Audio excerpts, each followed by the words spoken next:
So hello and welcome to my channel. So before I get into today's reading, I want to introduce you to today's sponsor, Mindful Souls. I have just gotten this subscription box from them and I'm very excited to open it. I'm going to be doing the opening, the unboxing, obviously in front of the camera. I haven't talked about this, I think, on my channel, but as you might imagine, because I have a tarot channel, I do love all things esoteric. And obviously, I have an extensive crystal collection. So I was really psyched when they contacted me and, yeah, offered to do a collaboration. So I'm very excited to see what is in the box. It actually smells like incense. It reminds me of how esoteric stores smell. So let me start unboxing it. I've gotten a bunch of cutters here, so hopefully this is gonna work. All right. Let me see.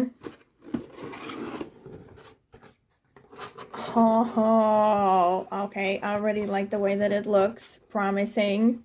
Let me see. What is this? This is just a nice little, maybe it's a sticker, I think.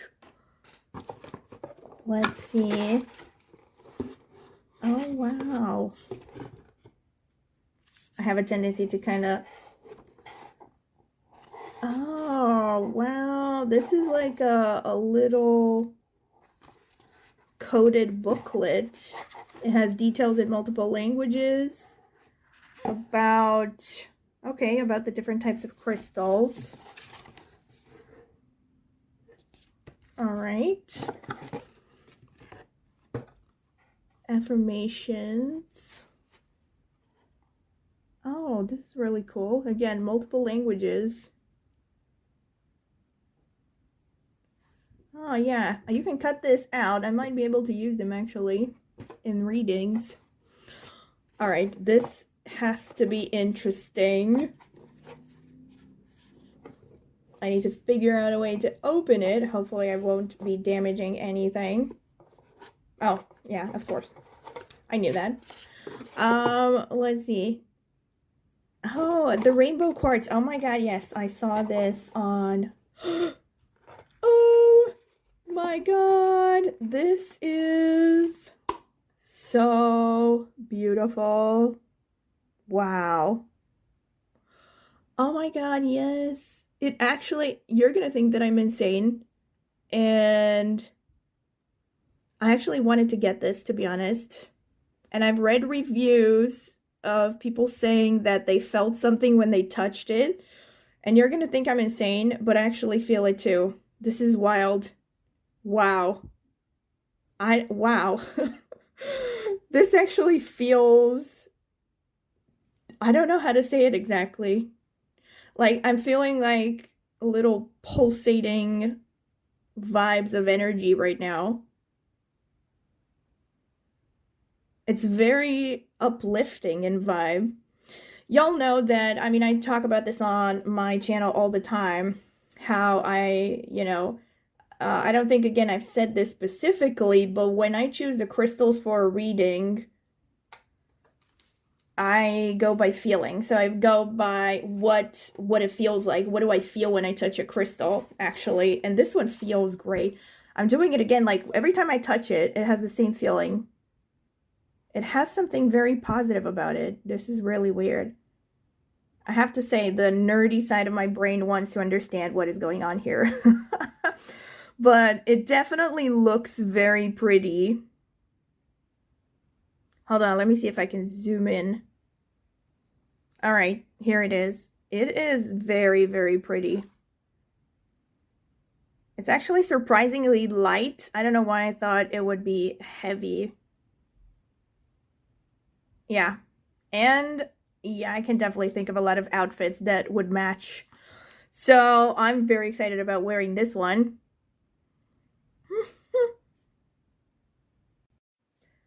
Okay, let's see what else is going on in here. Oh, and this was part of the box for the talisman. Okay, it has a quick activation ritual in here as well. It tells you how to activate the talisman according to your, attune it to your energy. All right, I'm gonna do that later. All right, let's see what is in here.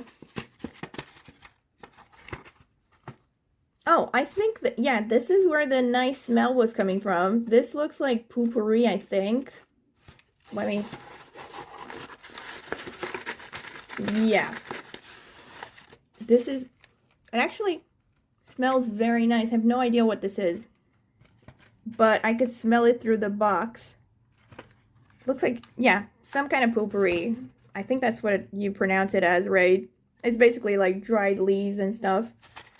Yeah, I'm gonna add this in a bowl in a nice decorative area in my living room.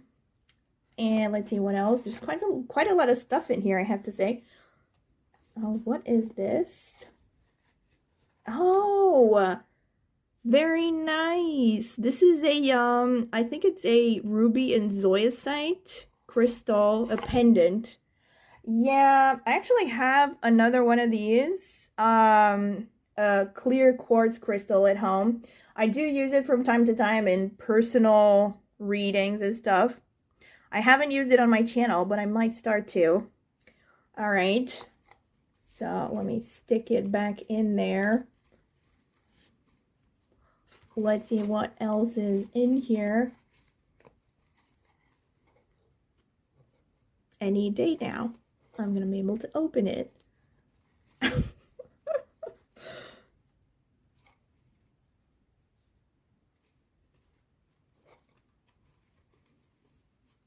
Oh yeah, it was stuck a little bit. This is another crystal. Wow. This is nice. I'm thinking it's a jade. Definitely haven't had this one. I'm definitely adding this one to my collection. I think it's a kind of jade. I'm not 100% sure, but it is very cute. Actually, I should have probably checked the booklet. Let me see if it's in here. No, it's not a jade. It's a mookate. Oh yeah, see, you see the ruby zoisite. It's in here. It's all here in the booklet. I should have checked first. I'm the kind of person that, I have to admit, I bought a washing machine 2 years ago.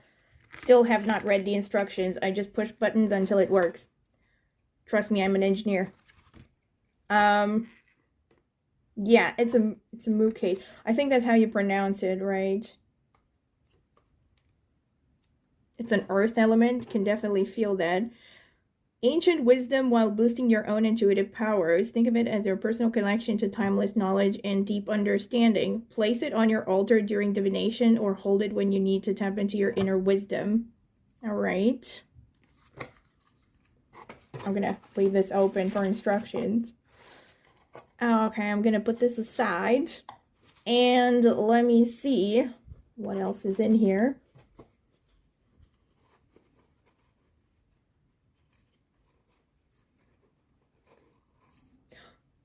Oh, nice. I dig. Black tourmaline. Oh, I really love it. I love the design as well. Oh, you can actually, yes, it's really nice. Oh my gosh. Again, I can think of quite a few outfits that would match this. Let me zoom in a little bit. All right. Look at this. I do love it. I actually love this stuff that looks very natural, kind of rough around the edges, but it's still sort of delicate at the same time. And again, I could use it for readings as well. I'm going to see how I figure that out exactly. But even if I don't use it for readings, yes, I'm definitely going to be wearing this. It looks definitely very witchy. So the description in the book says, like a spiritual bodyguard, this protective stone creates a safe space for receiving guidance. Its grounding energy helps you stay anchored while exploring higher realms of consciousness. So, I might be wearing it while I'm doing tarot readings, actually. And look, it says meditation. Yeah, I'm definitely feeling it. Hold on. I need to put it back. Let's see what else. Oh, this is the Rose Tibetan Rope Incense. It's an incense? Oh my gosh, yeah, this smells amazing as well. Have no idea, again, what the smells are. I can't compare them to anything. It smells really nice. Also, I have to say, I have allergic rhinitis, so if there was anything funky in these, I would start sneezing like crazy. So I appreciate the fact that they're not funky. Zoomed out again. It says, like a gentle breeze clearing away clouds, this sacred incense helps sweep away mental chatter and create the perfect space for divine messages to flow through. Lighted before any divination practice to transform your space into a sanctuary of clarity. All right. Yeah, I am going to be using these, absolutely. And let's see, what else is in here? Oh yeah, this is a bath salt. Oh wow, this also smells amazing, but again, I have no clue what it smells like. Each of these things smells very unique, actually. So the incense smells one way, the potpourri smells one way, and the bath salt smells a different way. But they're all very natural. There's nothing crappy about it, like nothing artificial. I actually love this. I am totally going to use it. And yeah, that's a bit about it, but I mean, it is an impressive amount, honestly. I absolutely appreciate this guide as well. And absolutely my favorite piece is, of course, the pendant. This is awesome. I cannot wait to wear this. I'm honestly gonna be guarding it very closely because I'm not gonna be, I don't want anyone to touch it and take my mojo away. So I'm gonna do the whole attuning it to me ritual thing. But yeah, this is pretty much everything that I got in this subscription box. And I have to say, I am impressed. It's really cool. It's definitely what I would like to get as a gift, basically, or a subscription for myself. This is like Kinder Surprise, the witchy adult version. So once again, don't forget that Mindful Souls are kind enough to offer you all a discount link and a discount code. So you can click on the link in the video description to get your subscription box at 50% off by typing in Martine50 as a discount code. And yeah, let me know what you get once you get it. All right, back to the regular video. Hello and welcome to my channel. So today's topic is going to be about who's coming towards you in love. I know that this is not a surprise to many of you because on my last poll that I have done on my channel, which was quite some time ago because pardon the hiatus, most of you have voted that you would like to see this topic next when it came to romantic or relationship oriented readings, together with the future spouse, who is your future spouse reading. And I plan on doing that next. Yeah, hopefully within the next week or so. So at first I wanted to start with this one because I haven't done one of these readings in a very long time. So I hope that you will enjoy it. And as usual, I have started with the crystals in this particular reading, particular order. My subconscious has taken over. In this particular order, as usual, I just want to mention that I have selected the crystals intuitively by going through my collection and meditating upon the question, which crystals should I use for this particular topic right now? And these are the crystals that came out in this order, all right? So for those of you who want to choose with just crystals, you have pile number 1, This is a blue calcite as far as I remember.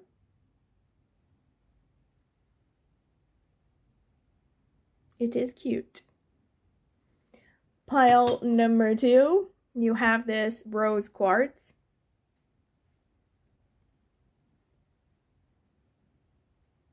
Will not focus. Okay.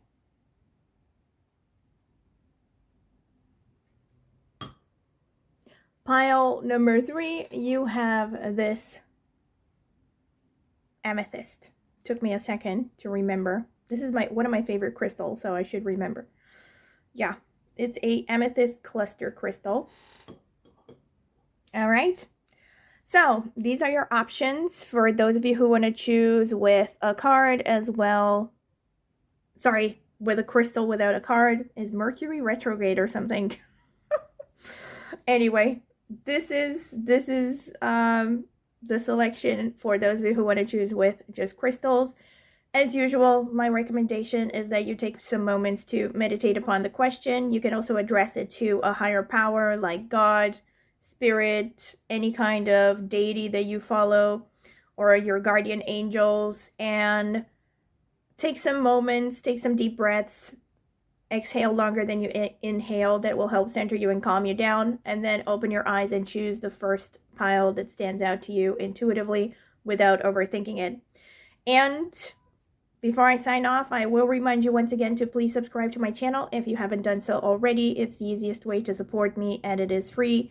And also consider clicking on the notifications bell if you want to see when I upload my next tarot reading. I will see you at your reading.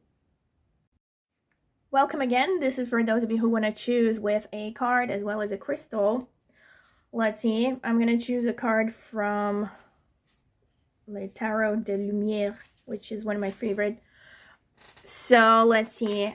Spirit, tell me about pile number 1, the blue calcite. Who is coming towards them in love? Spirit, tell me about pile number 2, the rose quartz. Who's coming towards them in love? Tell me about pile number 3, the amethyst. All right. So let's see. Pile number 1. Oh, wow. Everyone is going to want to be pile number 1, Right. I am like really chewing on my words. I don't know. I'm turning into Aussie. May he rest in peace. Pile number 2, we have 7 of Pentacles. Not bad. Pile number 3, we have 8 of Swords. That actually kind of fits the amethyst, but I won't get into details. All right, let me zoom in. All right, so this is for those of you who want to choose with a card as well as a crystal. Pile number 1, you have this card over here and or this blue calcite crystal. Pile number 2, you have this card over here and or this rose quartz. If only it would zoom in. Ah, that's better. Okay. I think you saw it. All right. Pile number 3, you have this amethyst cluster crystal. All right, let me shine the light on it as well. Here it is. All right. So these are your options. Pile number 1, number 2, number 3. As usual, my recommendation is that you take some moments to meditate upon the question of who's coming towards you in love. You can also inquire about more specific topics connected to this or connected to the romance topic. You can address it to a higher power like God, Spirit, the Virgin Mary, Kali, Durga, whoever you follow, your spirit guides, your higher self.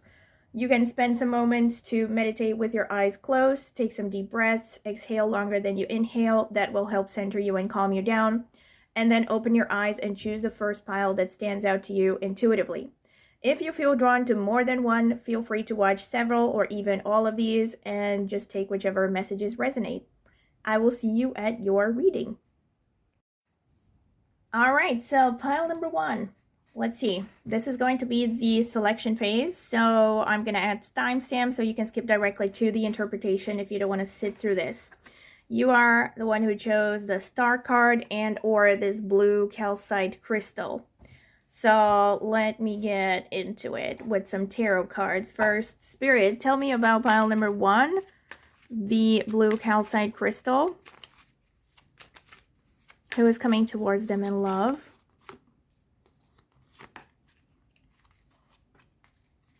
Let me see.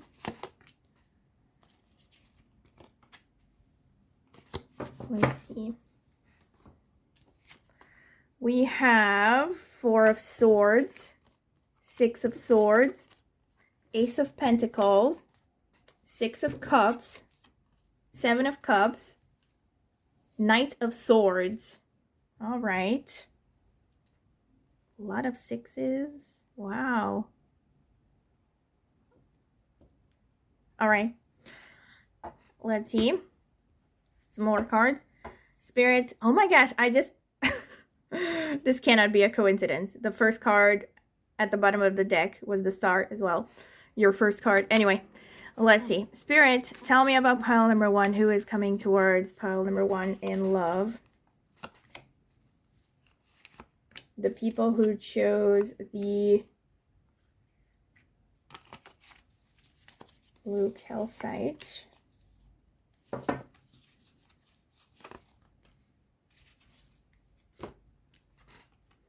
We have the 10 of Wands. We have the 2 of Swords. We have the Page of Wands. We have the Queen of Pentacles. We have the 8 of Swords. And we have the 9 of Cups. All right. Let me get some oracle cards.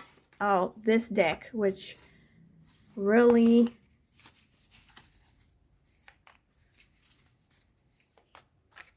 challenges me with the shuffling. Actually, right now it's not bad. What is this? Why is it going so smoothly? All right, this one feels right.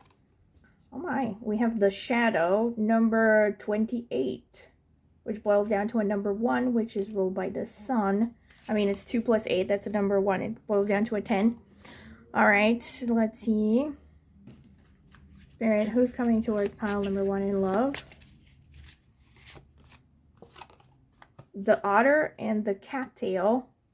And we have the number 39 here. Spirit, who's coming towards pile number 1 in love? Tell me. Number 22, learning sacred ibis. All right. Okay, so pile number 1. This person right now is someone who has achieved a lot through their own hard work. I see that with the 4 of Swords and the 10 of Wands underneath. This person right now is resting after a long amount of work. Yeah. Sustained effort, that's what I'm seeing.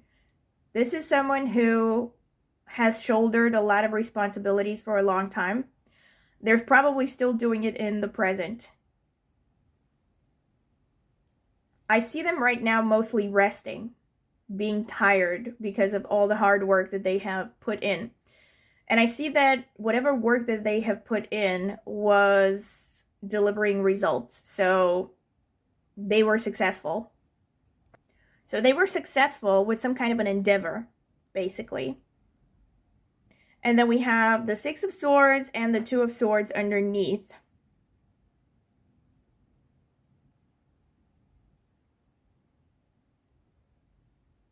Hold on, I want to clarify. Already, I'm clarifying, all right? So, Spirit, please clarify the 2 of Swords for me.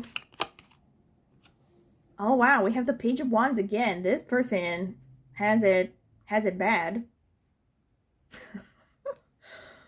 Oh yeah, they're having it bad.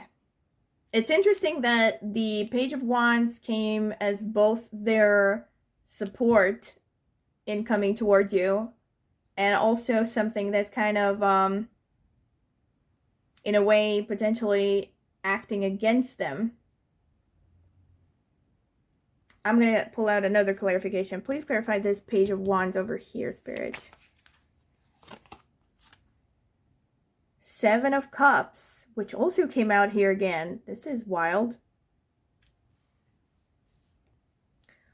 So what I think is that this person is going to be motivated to come towards you because they want... I'm trying to word this in a way that doesn't sound negative, because it's not negative, so I'm not getting a negative vibe here.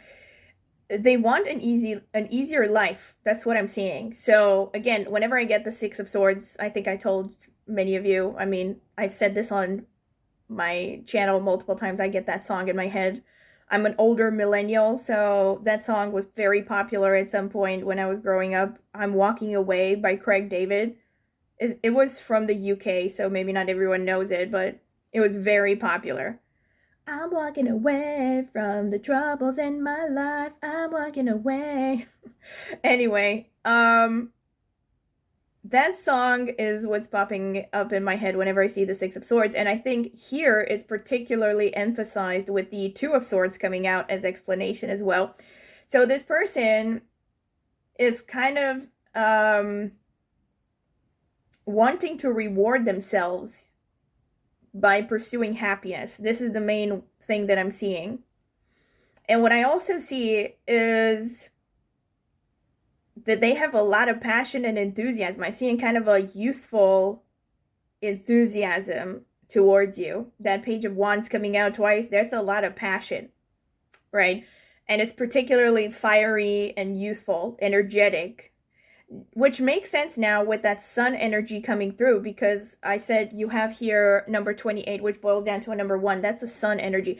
And even here on this one, you have Sacred Ibis. And there's a lot of light in this card, right? Even though it has number 22, which is not technically connected to the sun. It's almost like, you know, makes me think of It's Always Darkest Before the Dawn. Like this, you know, like this bird is hypnotized by the doors about to burst open with light or something. So the bottom line is I see a lot of fiery energy, a lot of sun energy, a lot of potentially Leo, but it could be the other two fire signs as well, Aries and Sagittarius. And it's a youthful fire energy, a lot of passion, someone who's not, I have to say, maybe not someone who is super confident when it comes to relationships. I see that kind of youthful angstiness about this person, kind of a nervousness, whether they show it or not, but there's a nervousness mixed with excitement, like, ooh, this is something new. And I think they see you as a chance to be happy. What I see with the Ace of Pentacles and the Page of Wands here and the Seven of Cups underneath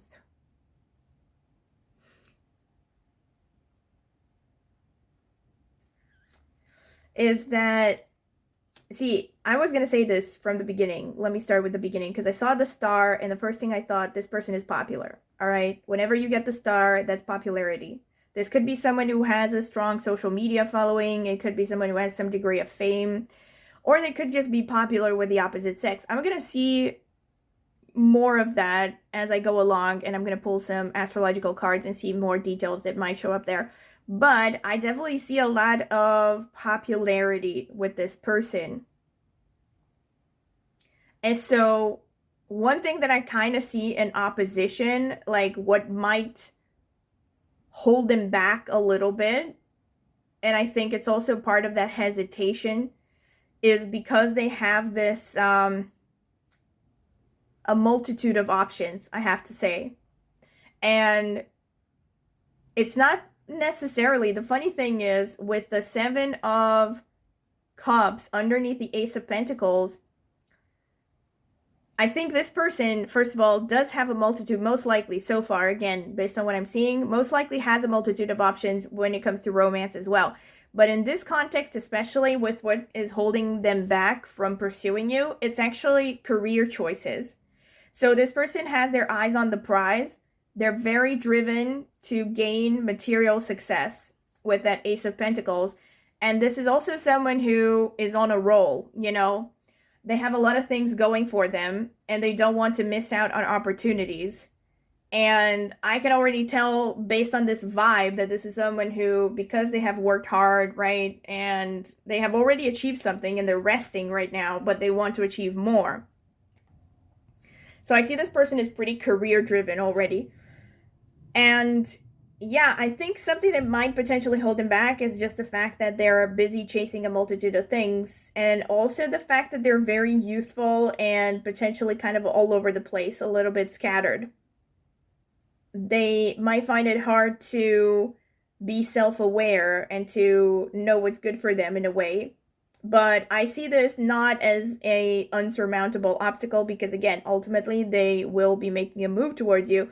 It's just that I'm giving you an insight into their psychology. Most likely it's not going to be like the moment they see you, they're going to chase you down or something, right? This is someone who probably is going to hesitate a bit. And now with the Six of Cups and the Queen of Pentacles here in the 4th position, this shows me that this person... First of all, another thing that I see before I continue, there's a lot of Venus here. A lot of Venus energy.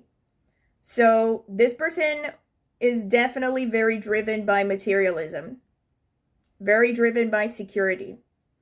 And it's furthermore emphasized by that Queen of Pentacles being under the Six of Cups. So I see that they are very much driven to build a career, to provide security for themselves. I also feel like their desire for security might be based in childhood. Like they didn't have the best childhood. They may have had a lot of financial instability early on in life. And because of that, they're very driven to create wealth, to create security for themselves. I also see with the Seven of Cups and the Eight of Swords underneath that this person is going to...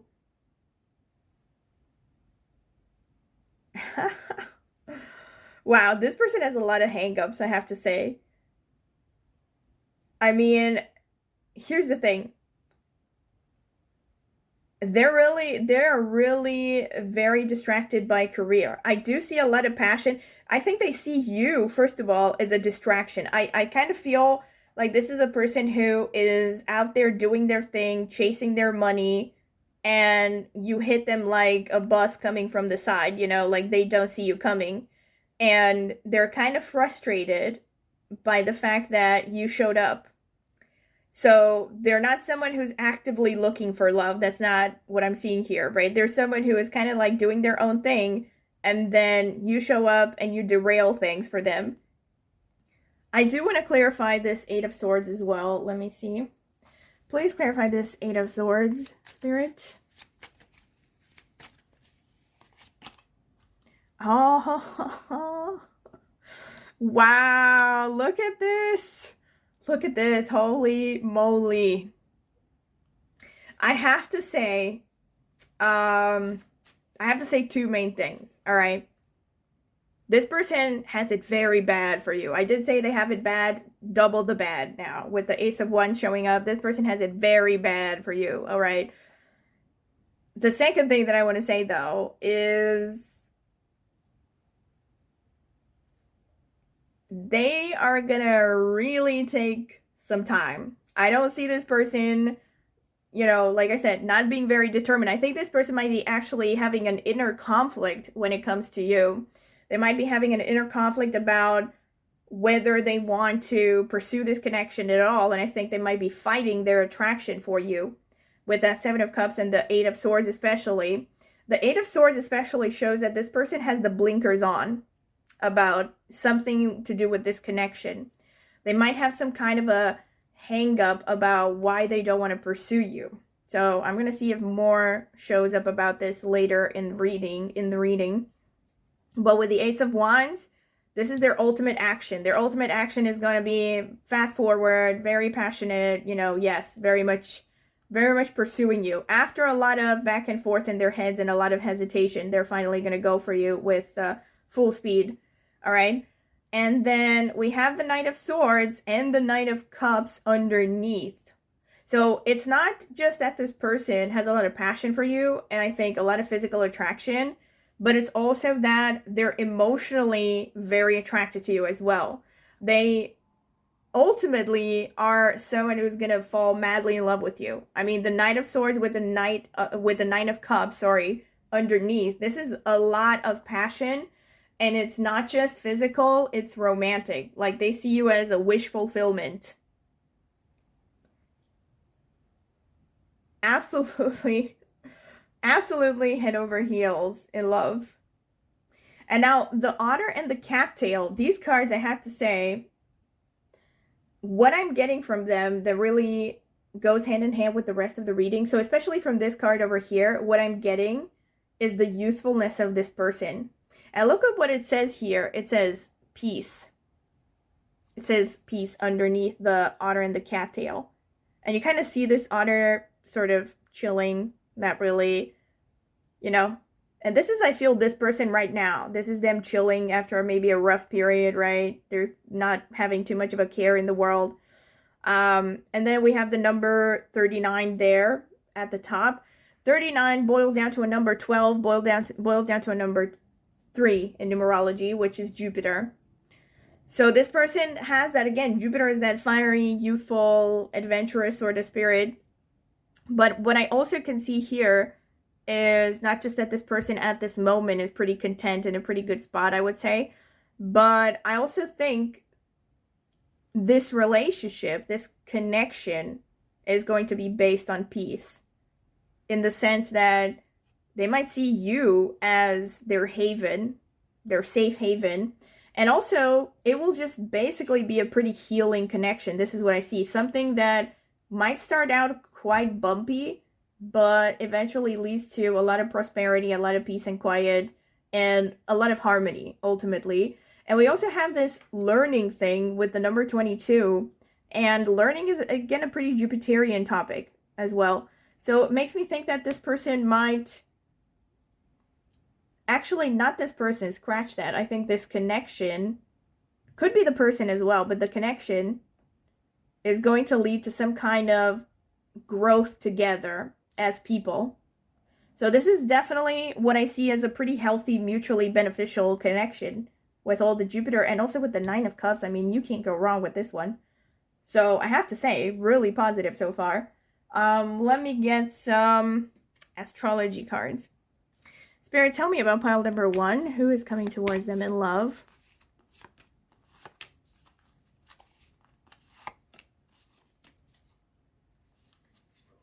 Spirit, who is coming towards pile number 1 in love?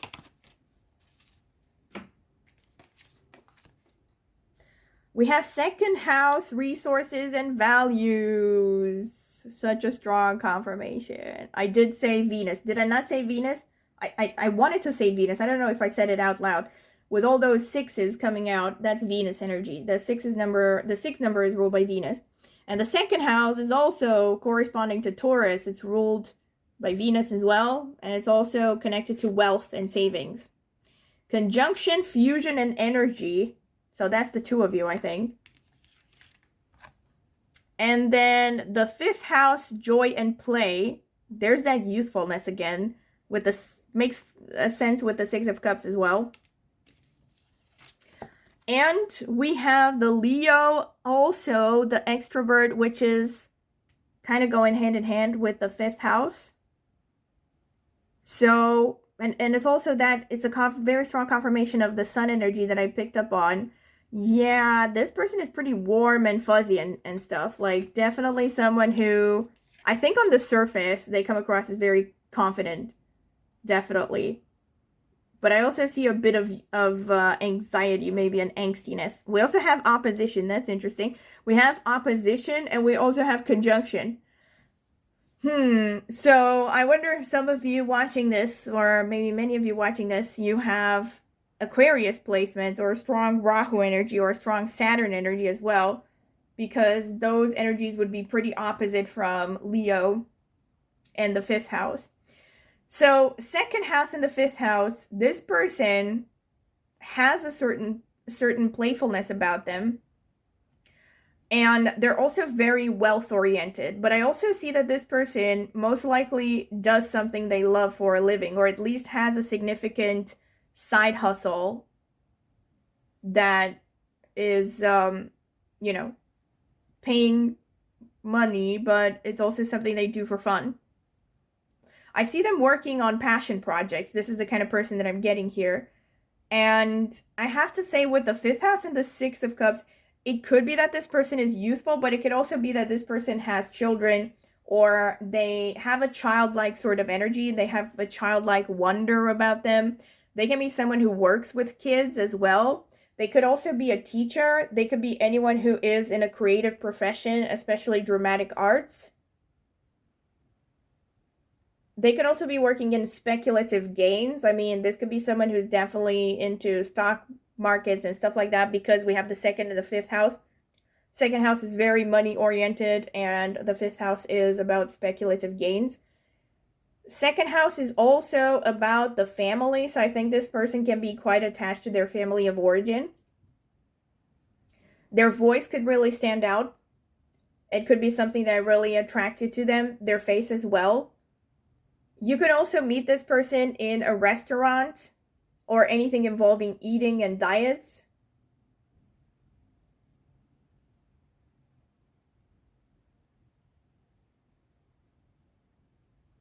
You could also be meeting them in any context involving education. So again, pursuing a formal, whether it's a formal education, a degree of some kind, or any kind of courses, especially college degree, above college degree. So college at least, or master's or something more specialized in that.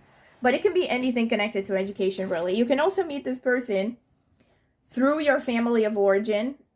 If you have kids, it could be through the kids, or through some kind of activities involving kids.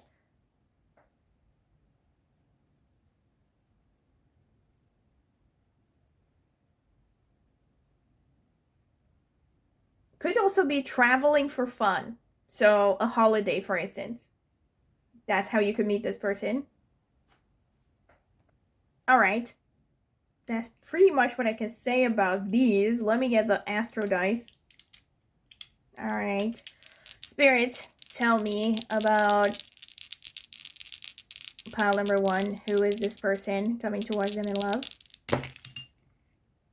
Oh my God, I cannot.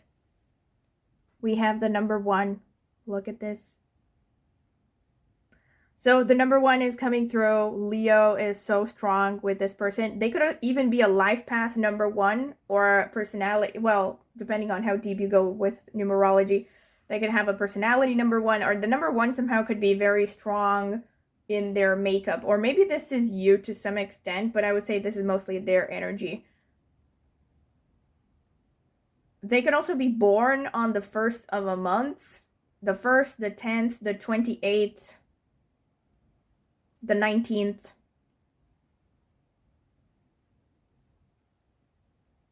Yeah, or they could have a soul urge, or any number in the numerology makeup, basically.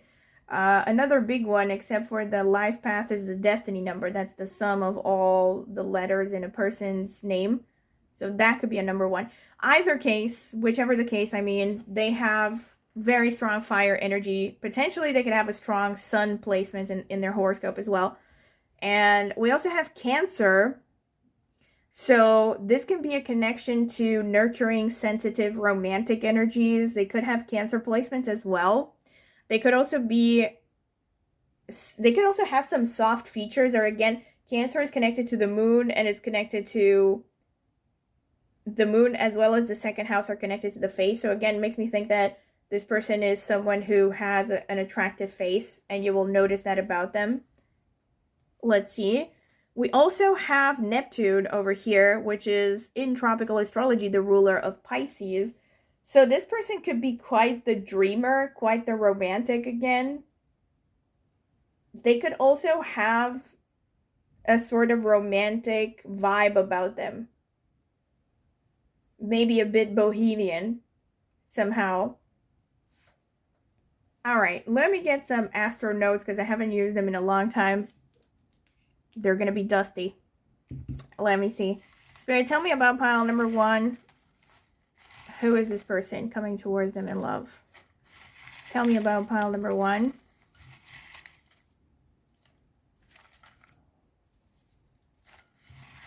Who is this person? All right, that's enough. That is enough. Oh my gosh. Let's see. We have Saturn as well. So that explains the workaholic nature. We have Virgo. All right. Could have placements in Virgo. We have Venus. She's got it. Yeah, baby, she's got it. That's a very strong confirmation. We also have Jupiter, another strong confirmation. I'm your Venus. Oh my gosh, Sagittarius. More Jupiter and also more fire confirmation. Oh my gosh, Taurus, more Venus. More of the Venus energy. All right, Scorpio as well. That's the intensity, the passion thing that explains it. Let me try not to burn anything down over here. All right, Jupiter. Let me see. All right, nakshatras. We have Swati, which falls in Libra and is ruled by Rahu. That explains the popularity. We also have Rohini, ruled by the moon. There's the beautiful face. We have Satabhishak, which is falling in Aquarius, ruled by Rahu.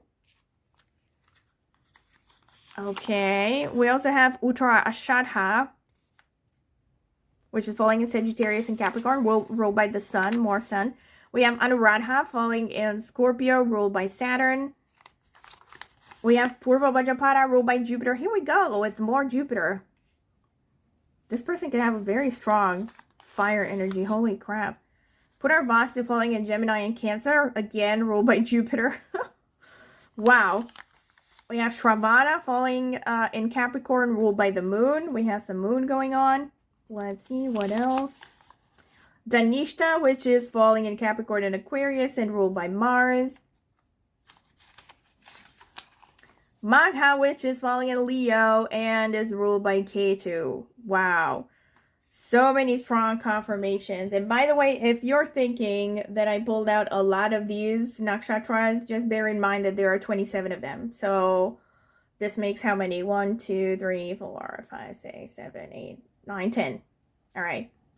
Not great, not terrible, right? But of course, I'm reading for a lot of people. And of course, not everyone who gets this reading is going to have a partner with placements in these nakshatras necessarily. I'm looking for themes, for energies, and it could be a combination of different things, right?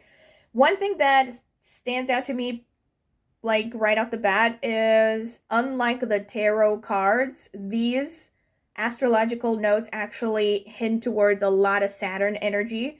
So now I understand why we had both the conjunction and the opposition show up here in these cards. I think that this person is a combination of paradoxical traits, in the sense that they could, in some ways, have a lot of insecurities.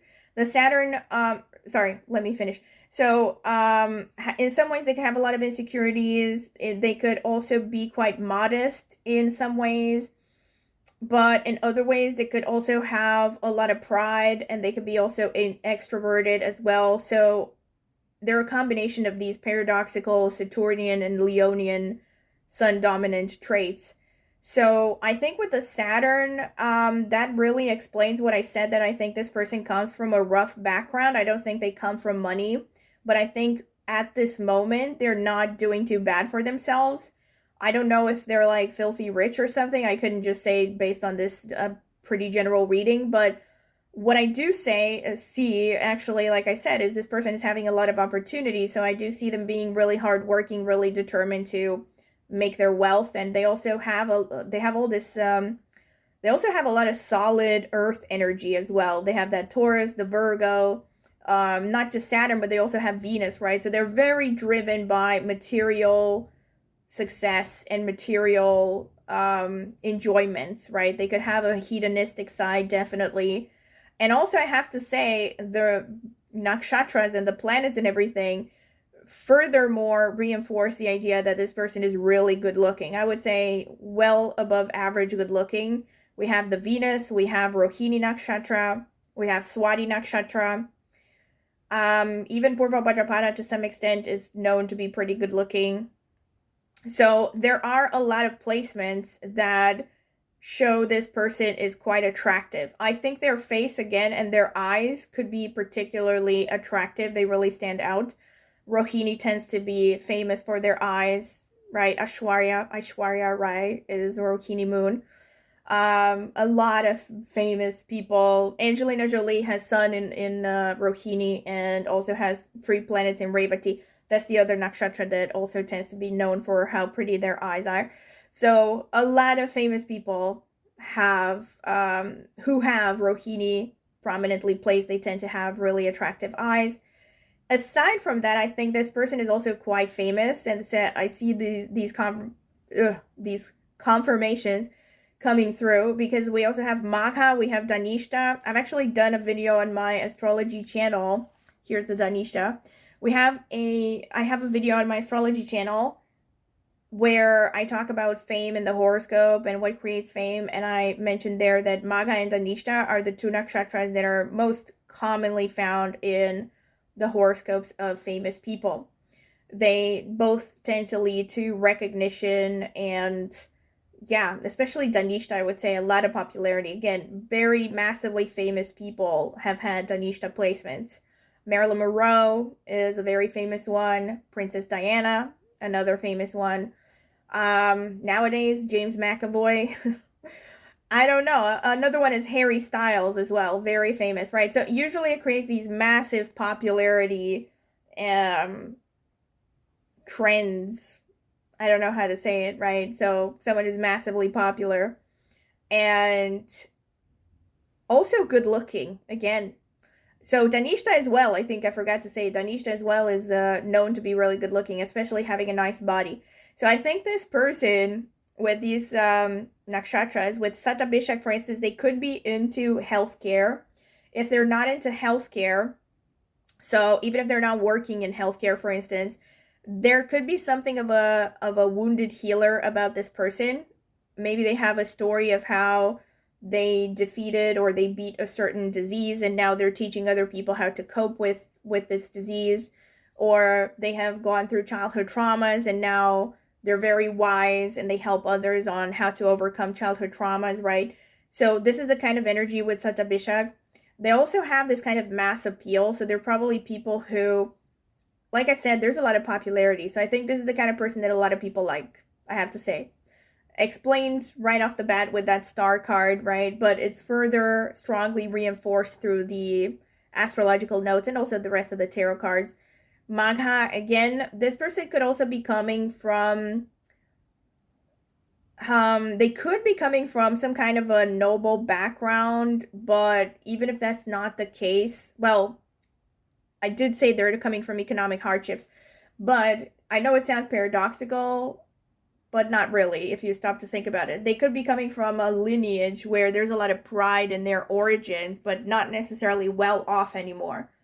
You know, like, you know how there was a trend in the early 1900s of British aristocracy marrying off their sons to rich American heiresses because the heiresses wanted a title in the aristocracy and the men wanted money, basically, because the aristocracy was not really making a lot of money anymore, so they just wanted someone to sustain their lifestyle.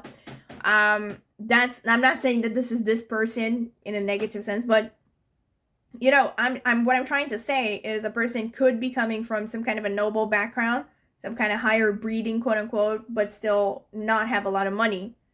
So this is the vibe that I'm getting with this person. Whichever their financial situation was growing up, with the Magha Nakshatra, they could be someone who is just really proud of their origins, right? They could have this kind of pride about, oh, these are my people, this is my family, etc. And they can also be very into fitness. someone who really likes to stay physically fit and physically strong with this Dhanisha and Magha. They can also really, in some ways, be connected maybe to military or weapons. For some of you, again, not going to be for everyone. It's interesting that we had that card, the Ibis, Sacred Ibis Learning, and we have all this Jupiter, so I think this person is really wise. They could be very well educated, or they're pursuing an education. And with Punarvasu, this could be a person that is very philosophical. They're also very optimistic and very much a go-getter. Uttarashadha as well is known to be pretty spiritual. So is Purva Bhadrapada. Purva Bhadrapada is a Brahmin caste, however you say it, from India, basically. Meaning they're a priestly caste. So they're very spiritual, ultimately, if they manage not to self-destruct. There could also be something dark and mysterious about this person with this Anuradha Purva Bhadrapada energy as well.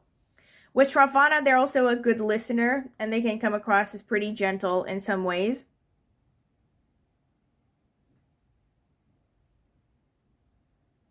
With Anuradha, there's the workaholism. This person is pretty much a workaholic, I can tell you that right now.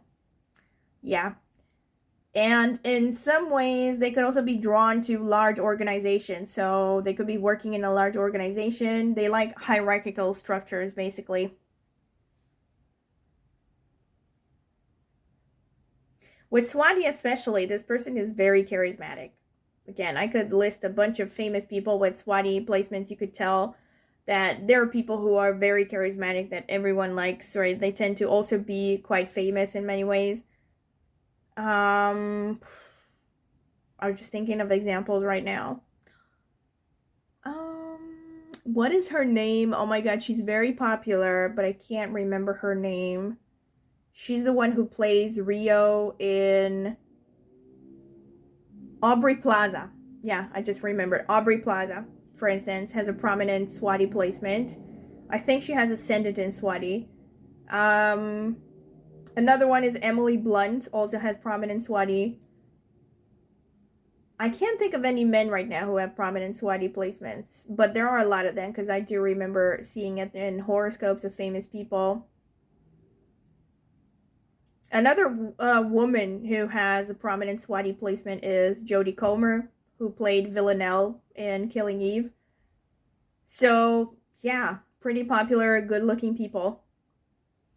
So yeah, this is pretty much what I have for you, pile number 1. I hope you have enjoyed this. I definitely have. And again, if you have enjoyed the reading, don't forget to like, subscribe to my channel, click on the notifications bell, and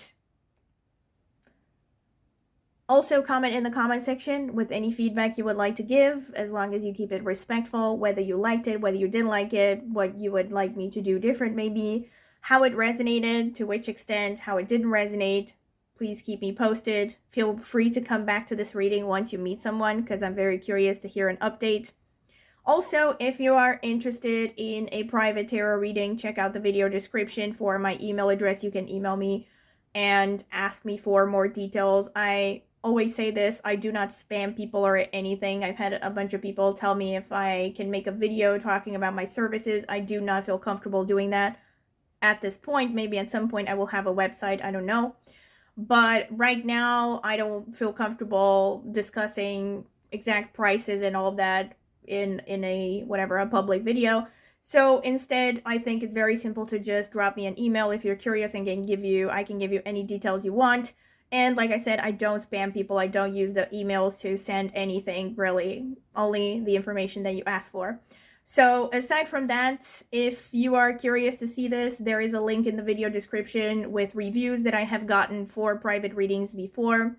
And if you're curious to see them, it might help you decide if you want to get a reading from me. Aside from that, of course, any other way that you would like to support my channel would be greatly appreciated. You can become a member in exchange for a small monthly fee and some perks like personalized emojis. And aside from that, you can also leave a tip if you want. And then, of course, you can just share this video with as many people as you like or you know that would be interested in tarot. That would also help a lot. And aside from that, last but not least, I also have an astrology channel that I have started at a much earlier date than this channel, namely 2016. Soon I will have 10 years on YouTube with that channel next year. Praise God if it happens. I mean, hopefully it will happen, right? So I have to do something for my 10th year anniversary. I'm really digressing with this. Anyway, bear with me. So anyway, I have this channel where I talk mainly about Vedic astrology, but I also focus on tropical insights. I also use my insights from multiple astrological systems that I have dabbled in over the years, but right now I have more than 20 years of experience reading horoscopes, more than 10 in reading Vedic astrology, which is right now my favorite system because it simply works the best. But I also do a lot of my independent research, a lot of my own conclusions, and I post a lot of videos about my researches and conclusions on my channel, on my astrology channel. So if you're curious about Vedic astrology at all, go ahead and check out my video description. I will leave a link to my astrology channel there. You can subscribe. I would greatly appreciate it. Thank you very much for listening, and I hope to see you at my next tarot reading. Bye! Welcome, pile number 2. This is your reading if you have chosen this card over here with the 7 of Pentacles and or this rose quartz crystal. This is going to be the selection phase. I'm going to add timestamps so you can skip directly to the interpretation if you don't want to sit through it. So let's see. Spirit, tell me about pile number 2, the rose quartz group. Who is this person who's coming towards them in love?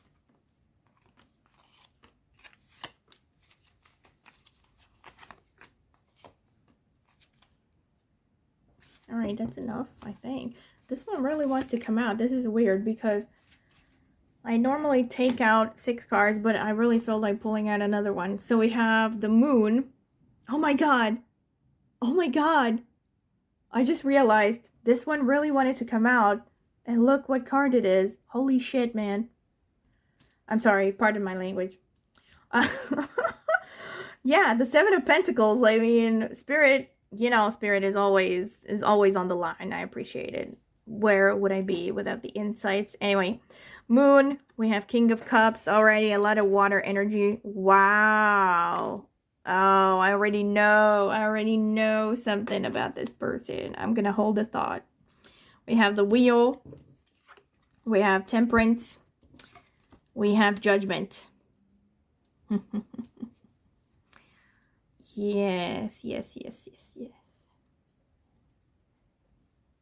All right, let me see some more cards. Spirit, tell me about, wow, we have the 10 of Cups at the end. I don't know if that's a sign. If it comes out, it is a sign. If not, not a sign. Spirit, tell me about pile number 2. Who is this person that is coming towards them in love?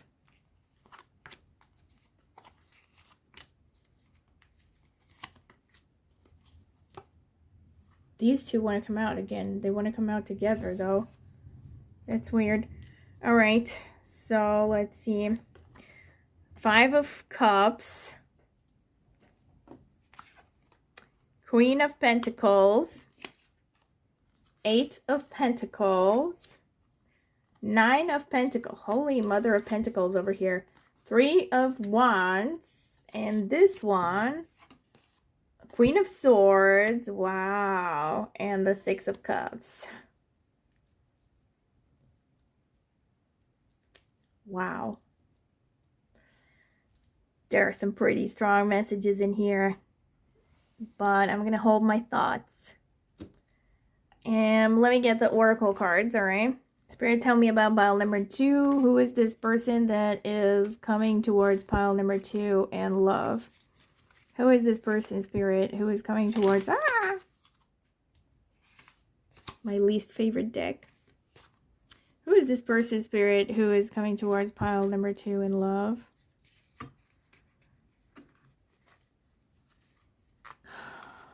Any day now. Any day now.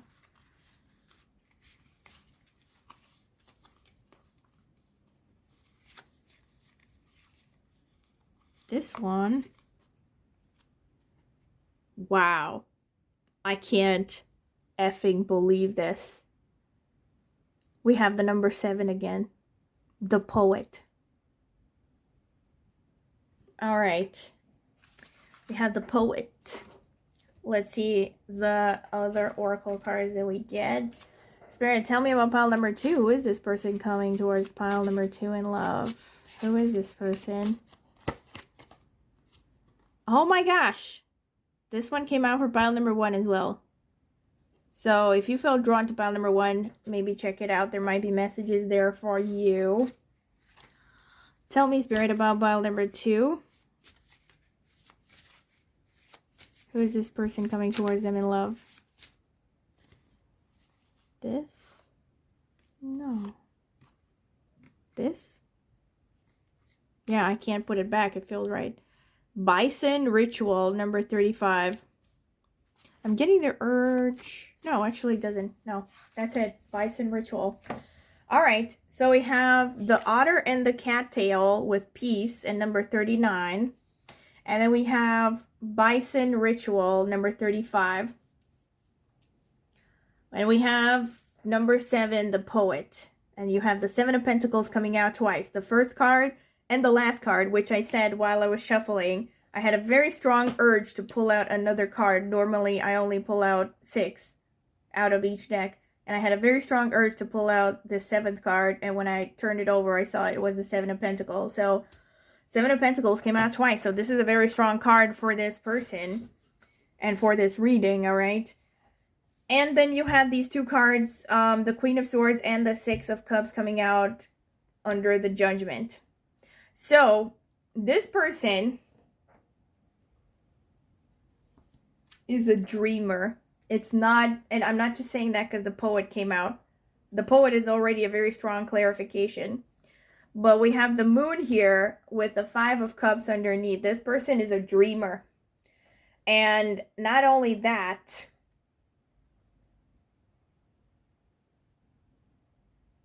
they feel that they have, that you might be the one that got away. This is what I'm getting here.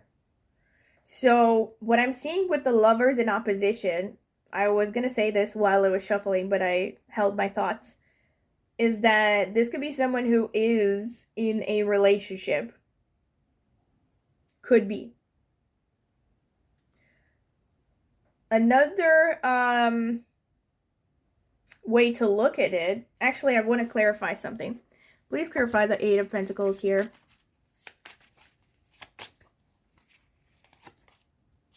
Oh. Please clarify the Death, Spirit. High Priestess.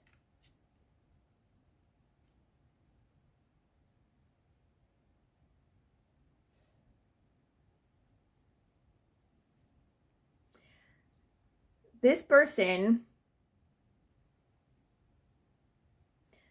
is going through some kind of a transformation. And I don't mean they're going to turn into the Fly, like the horror movie. But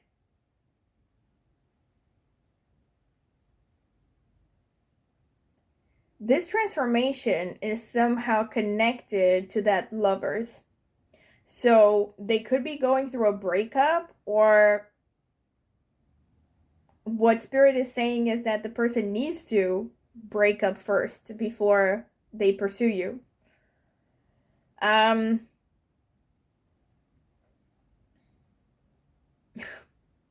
High Priestess. This person is becoming more spiritual.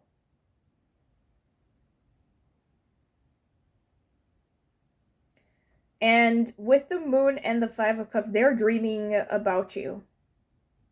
This person is thinking, they could literally be thinking about you while you are watching this reading. So in other words, I really think that for many of you, this could be someone that you know. If this is not someone you've already met, it could be that you are dreaming of each other, or this is someone that, not literally dream, but because, you know, you don't see exactly the same face, but it could be like an energy thing, an energy exchange. Like you could be dreaming of someone that is similar to this person in vibe. And I mean literally dreaming, not like daydreaming.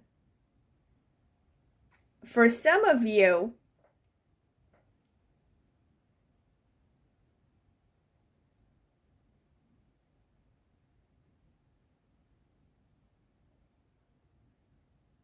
I was going to say, no, but scratch it. I was going to say something about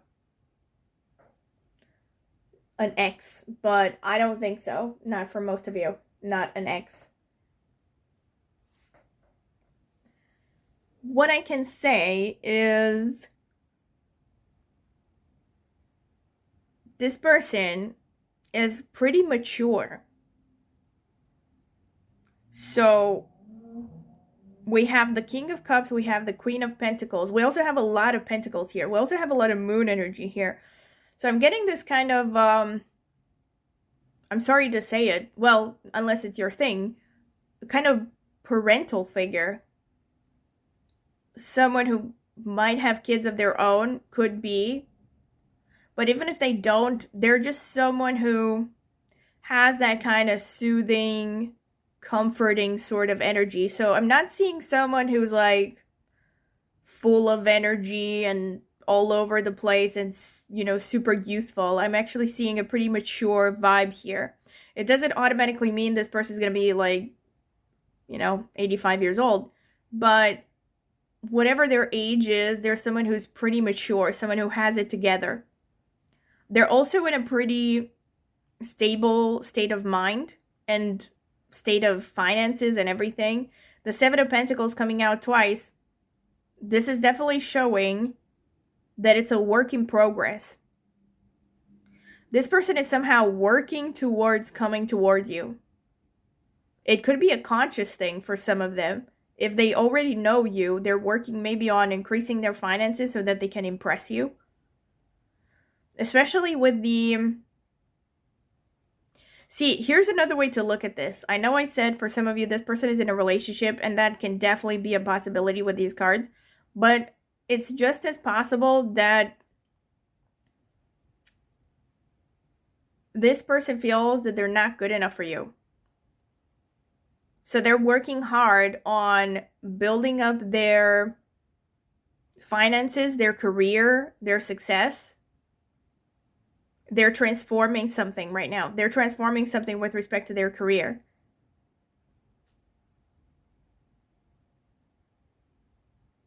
In order to feel like they're worthy of you.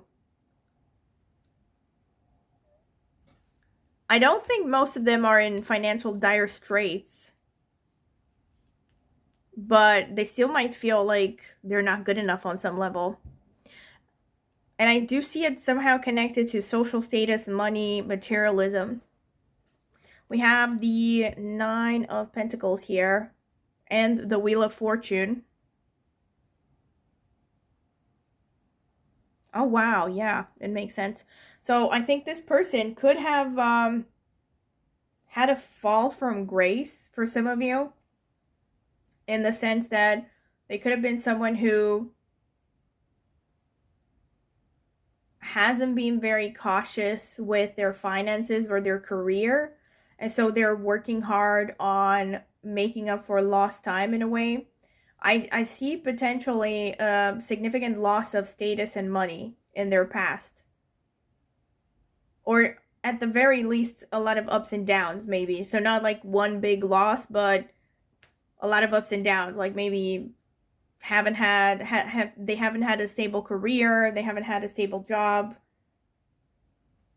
Yeah, a lot of instability. Then this is their past though. Now what we have is Temperance and the Three of Wands. This person could be living at a difference. Oh my god. Well, yeah, difference in a way, yes. Subconscious is not entirely incorrect. But what I was going to say is, there's a strong vibe here that this person could be from a different culture, different background than you. They could actually be at a distance. That's what I was going to say. They could be physically at a distance from you.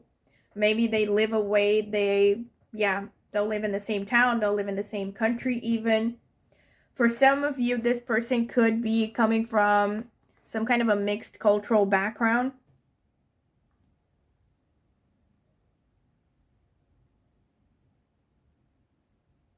hold on. I need another clarification. Please clarify the Three of Wands over here, Spirit. Please clarify the Three of Wands. This one. Two of Swords. Wow. Please clarify the Two of Swords, Spirit. Here we have the Five of Cups again. Holy crap.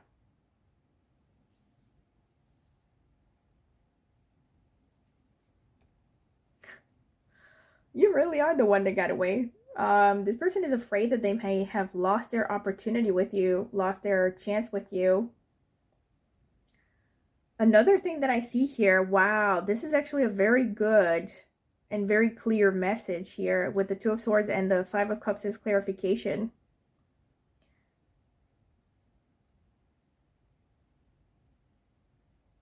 It's either from you or from them, but I'm seeing it mostly coming from them because it's a reading about them, that they will only, it will take them a bit to recognize you as the one that they want, like to get really determined. It's like, I'm not trying to say that they won't like you or something. I think they will like you from the beginning, but it will take them a bit to weigh the pros and cons and to decide if they want to pursue you. So the Two of Swords shows a pondering, kind of like sitting on the fence a little bit, weighing the pros and cons. Which way should I go? You know, should I stay or should I go? That kind of thing. And I think, again, for some of you, this could literally be because this person is in a relationship, so they need to go through a breakup in order to pursue you. For others of you, if this person is not in a relationship, there could be technicalities, because I'm seeing a lot of this distance travel thing. I mean, even in this card, we have the bridge, right? And the symbolism behind this card is that this person, this man, because he's a man, presumably, doesn't see that the way out is just over the bridge, right? This is a card that has to deal with, you know, crying over spilled milk in a way. So it has to deal with taking some time to recognize opportunities that are right in front of you. So this is what I'm seeing with this person. It's interesting because we have all of these pentacles. So this could be someone that you meet through work. This is what I'm getting here with the Seven of Pentacles. Maybe you work together, or you have worked together, or you met through some kind of a professional setting. But I'm going to see more about what the astrological cards and notes have to say about that. We also have the Judgment, and we have the Six of Cups again, and we have the Queen of Swords that came out together. So what this is showing me is that this person ultimately is going to approach you in a very cool-headed manner. So again, I'm getting a sense of maturity with this person. There are no pages in this reading. There's no knights in this reading. So this person is very solid, mature. We have Queen of Swords. We have Queen of Pentacles, King of Cups, right? Mature energies through and through. So this person, they're the kind of person that might take a bit to make up their mind, but then once they do, they're going to go for it in a very slow, methodical manner. And a very sincere and affectionate manner as well, because of that Six of Cups. So I think this person is going to approach you with an open heart. It will be with an open heart, but at the same time, the way that they approach you or the way that they come across is still going to be pretty cool-headed, pretty calm, and rational. This strikes me as the kind of person that is going to want to take things slow. So they're going to ask you out, try to get to know you, that kind of thing. Especially with the Judgment and the Queen of Swords, intellectual compatibility is very important for this person.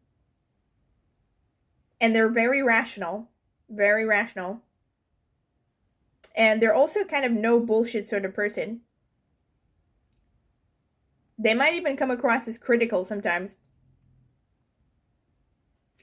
And the Otter and the Cattail with the 39, which boils down to a number 12, which then boils down to a number 3, which is ruled by Jupiter in numerology. It has the peace it has peace written here on the card. So it's giving me this vibe of having a peaceful relationship with this person. This is the vibe that I'm getting. And also ritual and bison here. This is just giving me Capricorn, Taurus energy. So again, it boils down to a number 8. 35 boils down to a number 8 in numerology. They could be with all the 7s and the 8s. By the way, number 7, I would not be surprised if they had strong Ketu placements or strong Scorpio placements. Ketu being the south node of the moon, for those of you who don't come from Vedic astrology. Especially with that Death and High Priestess, there's something kind of otherworldly and I guess scorpionic about this person as an archetype. Also with this 35 bison. You know what this makes me think of? This TV series that I saw some years ago called Fortitude. It was very creepy. Very creepy and very Ketuvian. I would recommend that show. Very much about shamans and otherworldly stuff and whatnot. Very cool. So we have the High Priestess, the Death, we have this ritual card. So I think this person has quite a dark, sort of mysterious vibe about them. At the very least mysterious, if not downright dark. We also have this card over here with the Poet, which, let's be honest, looks kind of creepy. I mean, it's like he's a poet, but he has the crystal ball. You know, it's kind of and look, the ravens and the crows, whatever. There's something dark about this person, I have to say. Right? Scorpio, Lilith, the sort of archetypes here. So I'm getting kind of a hidden aura about this. Like, they're not an open book, you know? Definitely not an open book. This is a person who has layers, like Shrek. So there's someone who...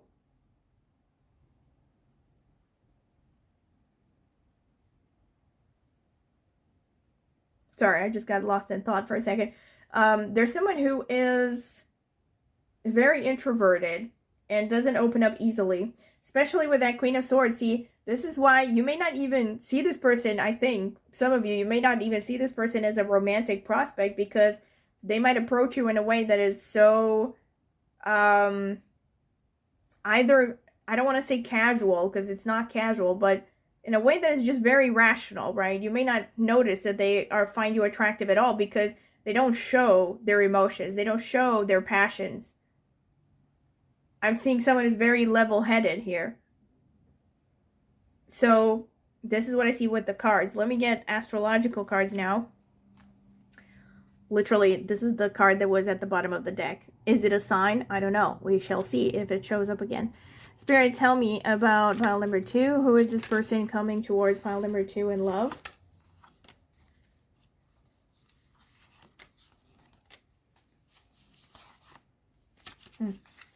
Tell me about pile number 2, Spirit. Yeah. No, this doesn't feel right.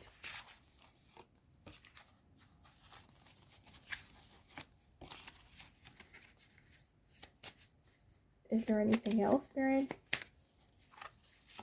Yeah, this one. Neptune. Dreams and Spirit. Yep. That makes sense. That's the poet archetype. We have Sagittarius, the world explorer. That is also a mild indicator that this person could be coming from a foreign background, or at the very least that they like to travel, or they could be at a distance. We have opposition, tension, and opposites.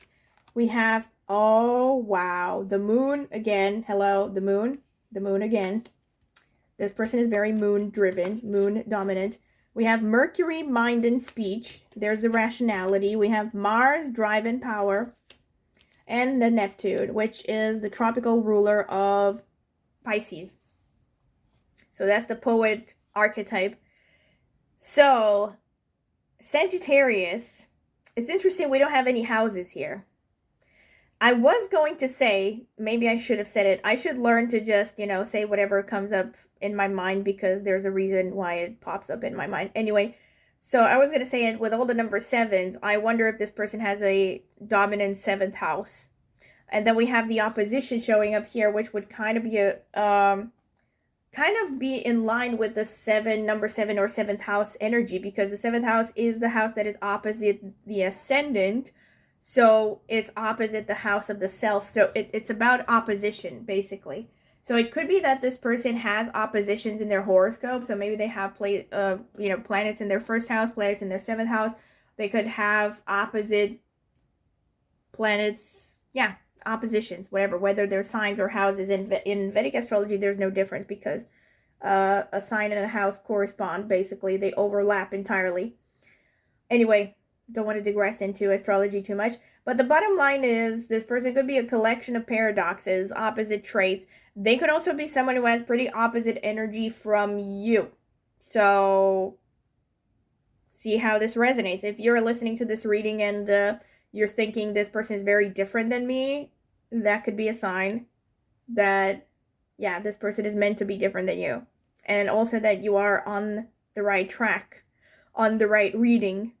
Obviously not going to be for everyone that this person is going to be somehow definitely opposite from you, but there could be some of that, right? So maybe this person has, for instance, a lot of Moon, a lot of Mercury, Mars. Maybe you have a lot of Saturn energy. Maybe you have a lot of Jupiter energy, right? Or a lot of Venus. Although I see a lot of these things in this person as well. But the Moon, Mercury, and Mars are particularly dominant, it shows here. So the Mars shows that this person, like the card suggests, does have a lot of power, a lot of drive. So Mars is also the co-ruler of Scorpio. In Vedic astrology, Scorpio is co-ruled by Mars and Ketu. So this person could have that intensity, right, connected to Scorpio. They could be very no-nonsense, also a little bit blunt. And Mars as an energy is very masculine. Moon as an energy is very feminine. And Mercury is kind of like in between. I did say that this person doesn't have a lot of useful energy, and then Mercury shows up, right? Which would seem like a contradiction, except it may not have to deal with their youthfulness. Mercury can also be about being analytical, being very good at communication. I see this person being very brainy.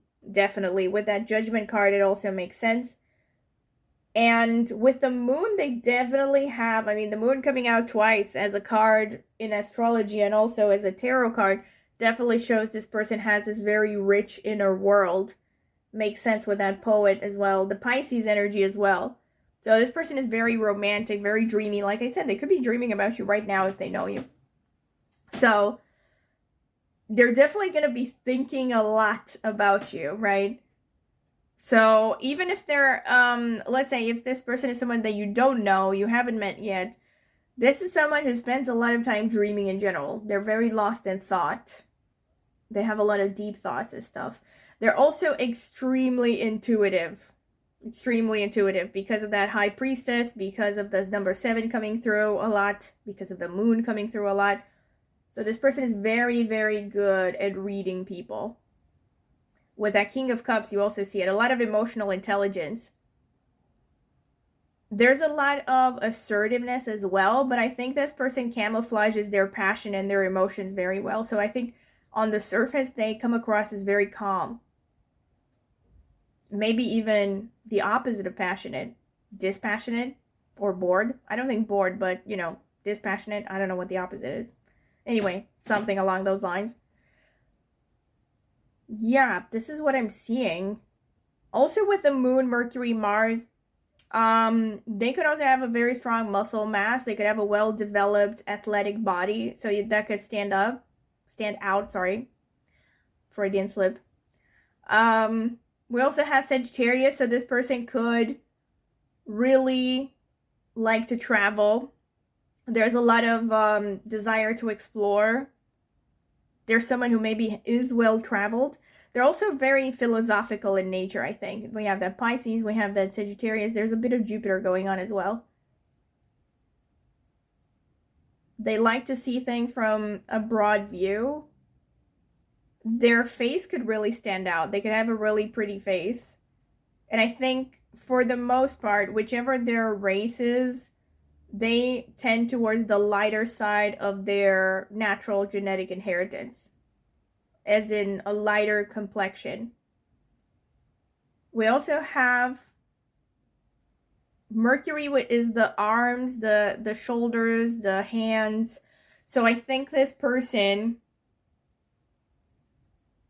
their hands could really stand out. They also have a very good ability to communicate. Somehow their ability to communicate is standing out. And they can be very physically active as well, you know, with that Mars energy. Or at least they have a physique that's very imposing, you know, strong and pretty muscular and healthy looking, definitely. There's also a bit of fighting spirit, but like I said, I think for the most part, this person keeps it together. Except they might have a sharp tongue every now and then. They also most likely are very capable of being rational at the same time as intuitive. All right, let me see what the Astro dice have to say. Let me check it out. Spirit, tell me about pile number 2. Who is this person coming towards them in love? Oh my God. Look at this, y'all. Are you seeing this? I can't make this up. I just can't. Y'all. All right. Definitely a very strong moon, all right? This person could definitely have placements in Cancer. Or they could have a very prominently placed moon. Or they could have moon... sorry, not moon. They could have a lot of planets in the moon-ruled nakshatras, which are Rohini, Shravana, and Hasta. Hasta would make sense a lot. So let me see if it turns out when I pull out the astrological notes. Because... that would explain the Mercury showing up as well as... Anyway, I won't get into it. I will get to if it shows up. So, anyway, we have a lot of moon energy. So, this person... Another thing with the moon, by the way. This person has a lot of ups and downs. Now, I'm not going to say that they're bipolar because they have the moon. Because when people... Nowadays, everyone is allergic to human emotions. But I won't get into that. I'm not trying to say that if they have ups and downs that they're going to be unstable. But there are someone who can be moody. All right, they can be moody. They could also be, like I said, very sensitive.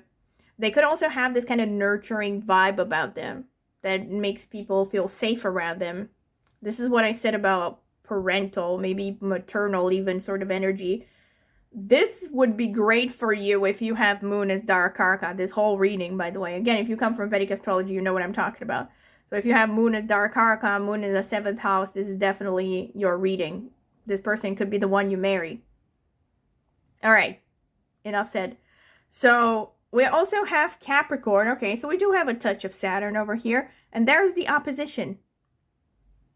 We have the opposition. Moon and Saturn. So this thing can show, like I said, that this person has opposite characteristics. So I think in this case, considering the rest of the spread, the Queen of Swords here, right? I think what this shows about this person is that, like I said, they have a very rich inner world, very rich emotions, deep emotions, but they don't show it on the surface. So I think there's like a paradox between their surface personality and who they truly are deep down. And then we also have number 1, which is ruled by the sun. Or it could be, it could be also about date of birth or the first house, which again can be ruled by Mars.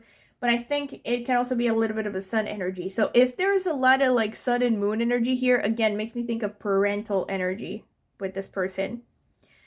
With the number 1, they can also be quite assertive and even authoritative in their energy. And yeah, the physical body can be very important with this person. And also their face really stands out. Their face and their chest area especially. This is a woman. If you're listening to this and you're interested in women, this could be someone who has a very nice chest area. Even if this is a man, they could also have a nice chest area. But you know what I mean. All right. Let me see the astrological notes. Let me put these aside. So let's see. Spirit, tell me about pile number 2. Who is this person coming towards them in love? All right. Spirit, tell me about pile number 2. Who is this person coming towards them in love?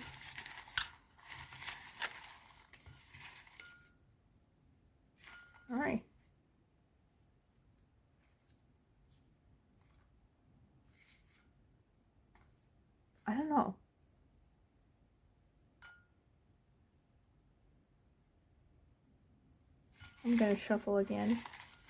Who's coming towards pile and then Mercury love. Alright, I feel like that's enough. Let's see. There's a lot of notes in here. Oh wow, we have Cancer, literally the first one. This person has so much moon energy, I cannot. Wow. Maybe they remind you of your mother, How I Met Your Mother. We have Sagittarius as well coming out again. So they could have strong Sagittarius. Libra. I didn't say it, but again, I did think about it. Number 7 coming out, that could be Libra. Or again, it could just be opposition. We have Taurus. This is Libra and Taurus are both ruled by Venus, so this person can have a gentle side as well. I cannot. I lost track. What is this? Number 1, 2, 3, 4, 5. 5 references to the moon. This person is just so moony. This person is I was gonna say a Looney Tune. They have so much moon energy. Wow. I cannot. And we have Jupiter. Quite a lot of Jupiter as well is coming through. So Sagittarius, Pisces energy, and Jupiter itself coming through. We also have the sun. Here we have it. The mamas and the papas. You know, mother and father archetype here. So let's see. A lot of the yellow nodes came through. So, oh wow, we have Aries again. So Aries is pretty strong. This person could have placements in Aries. Oh no. Oh, hell no. Are you seeing this? Are you seeing this? I feel like being like Jim Carrey in at the end of Liar Liar, where he's like, and the truth shall set you free. See, the alarm came out as well. I don't know what that is, ambulance or fire brigade or whatever it is. Anyway, this person has strong K2 energy. All right, very strong confirmation. I started out the reading talking about K2 and how this person is spiritual. Okay, they are spiritual. See, there is a combination of K2 and Mars here, so I wouldn't be surprised if this person actually had heavy 8th house Scorpio energy, or they could just have Mars and K2, right? There can be different combinations in a horoscope that will give the relatively same energies and results. We have Purvashadha falling in Sagittarius, ruled by Venus. So, okay, this person could have Purvashadha placements because Sagittarius came out twice, and now the third time with this nakshatra. Uttara Falguni falling in Leo and Virgo, ruled by the Sun. Let's see. Mrigashira falling in Taurus and Gemini, ruled by Mars. Punarvasu falling in Gemini and Cancer, ruled by Jupiter. So we have a bit of, we have Gemini coming out twice, so that's connected to Mercury as well. We have Mercury again. Ashlesha and Cancer. So Cancer and Ashlesha, all right? So this person, this is a very strong confirmation. I think for many of you, this person could have Ashlesha placements. And we have Revati falling in Pisces, ruled by Mercury again. So much Mercury going on.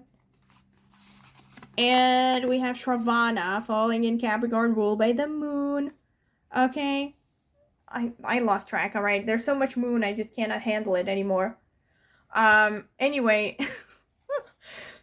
So, let's see some more specific traits of this person. So, the oppositional energies, we have the Sun, we have a little bit of Saturn as well, although Saturn did not come out particularly strong. We also have Jupiter and Mercury, those are opposite energies. We have Libra and Aries, those are opposite energies. So, I think this person is like a collection of paradoxes.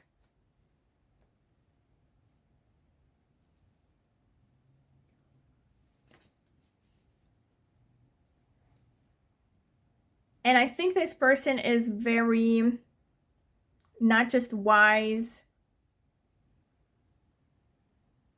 like I said, wise, insightful, very introverted. For some of you, bordering on psychic with all this Moon and Ketu energy. I think they're also very good at creating stability. They're the kind of person that is a good listener. Like I said, I feel a lot of people find this person very soothing, very comforting, kind of a stabilizing energy. I see a lot of Punarvasu. This person could have, so there's quite a bit of Jupiter as well. So I think this person could be into philosophy, religion. Now I'm suddenly getting that song in my head of, the only man who could ever reach me was the son of a preacher man. I think that was the song. The only man who could ever teach me. Anyway. So I think maybe this, not necessarily with all this moon energy, all right? I'm not going to necessarily say that they're religious. Of course, it could be, and again, this is a general reading, so there are going to be multiple situations in here. I do think that faith is important to this person, and I definitely think that they're very attached to their mother, the mother side of the family. They could look like their mother, and they have this kind of soft, nurturing vibe, and also their face is very attractive. Like I said, I mean, their face is going to stand out somehow. Their face is going to really attract your attention. With Revati, their eyes can really attract attention as well. Their eyes could be like their best facial feature, and they could have eyes that are pretty wide set. Revati also reinforces the fact that this person could be very into traveling. Again, they could be from a different culture, but even if they're not, there's someone who has traveled a lot, who's interested in traveling. Maybe they're traveling for a living, or their job involves a lot of traveling. The moon also is connected to travel, because there's a lot of changes, a lot of ups and downs. So, yeah, this person could be actually moving through a lot of changes in life, in a very changing rhythm.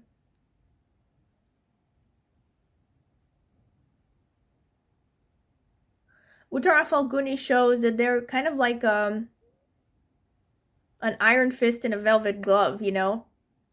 In the sense that they might come across as very soft on the surface. Not very soft, but people don't see them as someone who is capable of losing their temper, I think. But they're very firm. They're very firm in holding their ground, and they're very stubborn.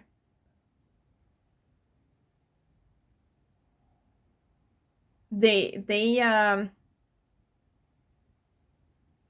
a lot of force. That's what I'm seeing, a lot of force, a lot of inertia. Oh my god, I just realized you have Uttara Falguni, which is the cow, the male cow, or the, you know, the bull.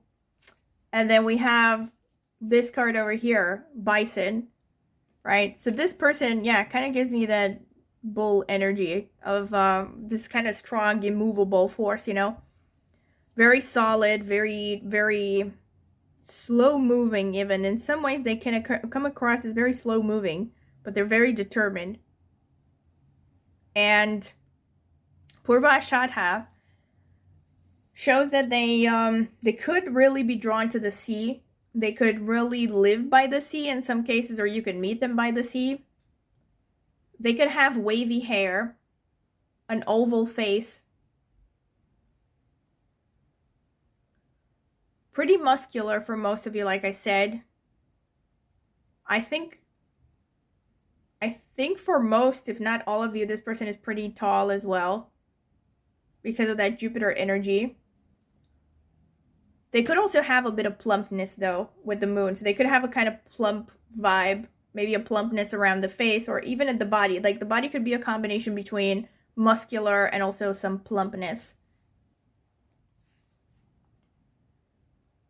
Mrigashira shows that this person has a very sharp, penetrating mind.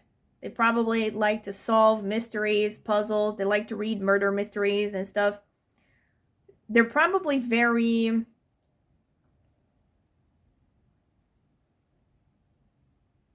logical, very rational. It's very hard for anyone to fool them. And they have a very good intuition, very, very sharp ability to spot things, to get to the root of things. like I said, they're driven to investigate. So they have a detective-like sort of side to them. They could also like animals, and animals could be drawn to them. And they might also like forests a lot. And they can definitely have a very no-nonsense vibe, especially when it comes to communication, or especially when someone tries to, push their boundaries. I feel like this person, like I said, they have this kind of iron fist and a velvet glove energy where they're not necessarily coming across as aggressive or threatening, but if you mess with them, they will let you have it. Like, they don't have any qualms about standing their ground, defending themselves, I mean. Ashlesha can also tie into that mystical energy. I mean, K2 and the Bison, like I said, K2 and that Bison card with Ritual, that's very mystical, right? But Ashlesha kind of gives them a kind of a sexiness. I think I've said this before. Ashlesha has this kind of an aura about them where people project their, I'm just going to say it, erotic fantasies on them. I could name a lot of people, like Megan Fox. Megan Fox has Moon in Ashlesha in the Navamsha. Like, her husband also had Moon in Ashlesha in the Navamsha. Has, because he's not dead. But they separated. I think they separated, right? Or were separating. I don't know. And I'm talking about Machine Gun Kelly. I'm not talking about her first husband. I think I've said this before. Lana Del Rey has Moon in Ashlesha. She has that sultry sexiness thing. I'm pretty sure Kylie Minogue also has a strong Ashlesha in her horoscope last time I checked. So a lot of these very kind of sexy people have Ashlesha placement. Another one who has Moon in Ashlesha, I know this because I watched Buffy the Vampire Slayer. I think it was last year or this year. I don't even remember. I think it was this year. I finished this year, definitely. So I just watched it now for the first time in my life, even though I'm ancient. I didn't care about it back in 1998. I was watching Xena the warrior princess and X-Files. I thought Buffy the Vampire Slayer was too dumb for me. There, I said it. When I was 8, I thought I was so above it. But then I watched it and I got hooked on it, and it was, I mean, I can't say that it's some kind of a deep philosophical film, but it was really entertaining. TV series, sorry. So, if you have watched Buffy, the guy who plays Spike, James Marsters, I think that's his name, Marsters, yeah, also has Moon in Ashlesha in the Navamsha, because I remember checking his horoscope because I had to see, I had to see what created this fine specimen, what forces. I'm just kidding. I'm not kidding, though.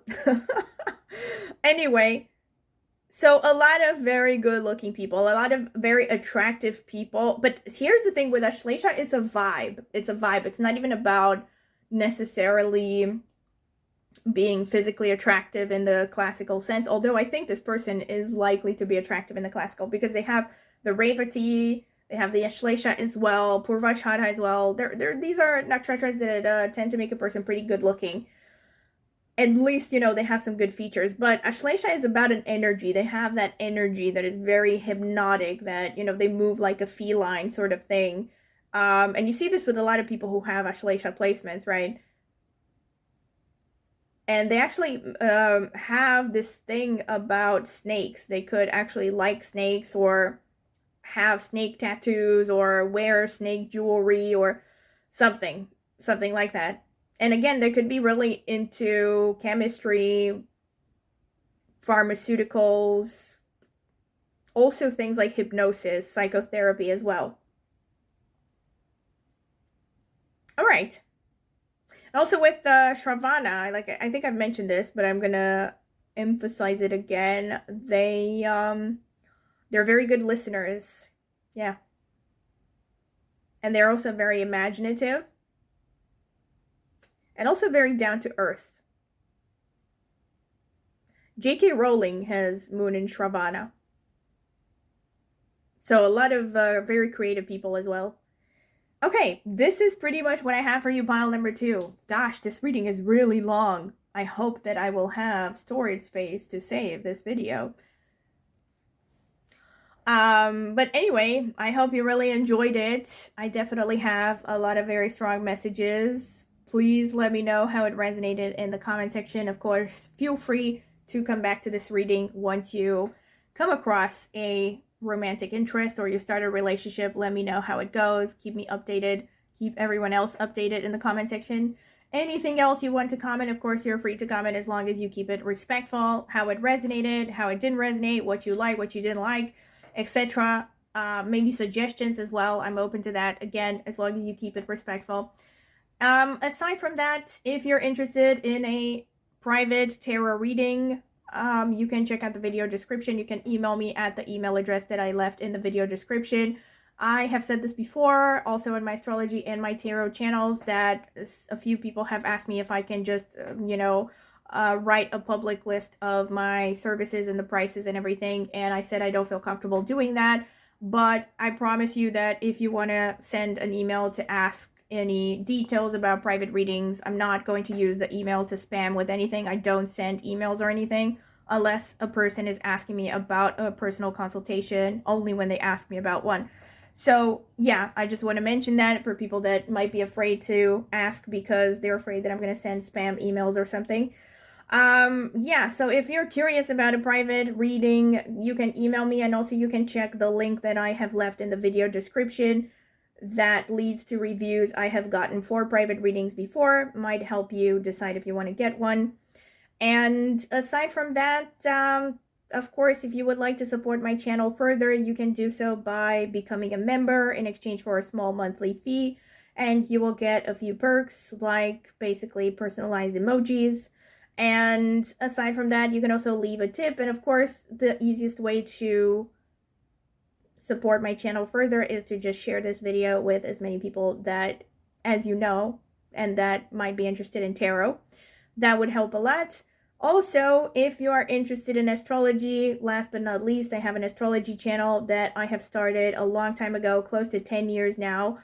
Next year, it will be 10 years since I have started my astrology channel. So if you're interested in it, I focus mostly on Vedic astrology on that channel, but I also use my insights from multiple astrological systems that I have studied over the years, including numerology, actually. So numerology is separate, it's not really an astrological system, but tropical astrology as well, also Chinese systems, Ziwei Doshu, Batsa, the Mayan zodiac. But mainly on my astrology channel, I focus on Vedic astrology, so I use the sidereal zodiac and the whole sign house system.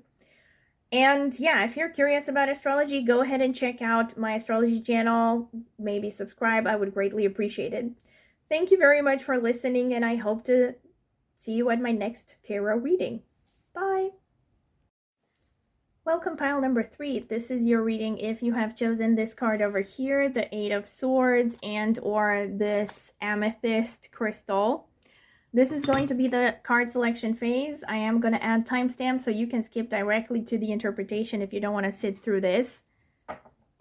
Alright, so Spirit, tell me about pile number 3, the people who chose the amethyst crystal. Who is the person that's going to come towards them in love? Oh my gosh.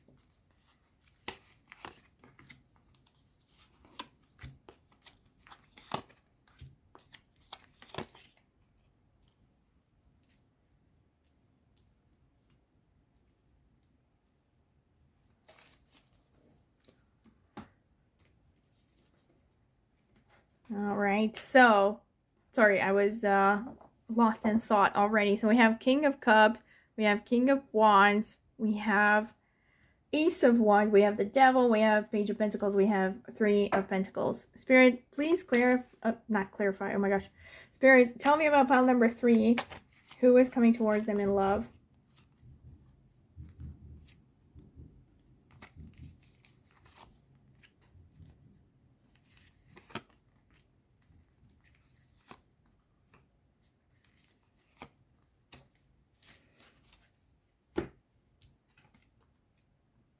Knight of Cups, underneath the King of Cups. So many cups.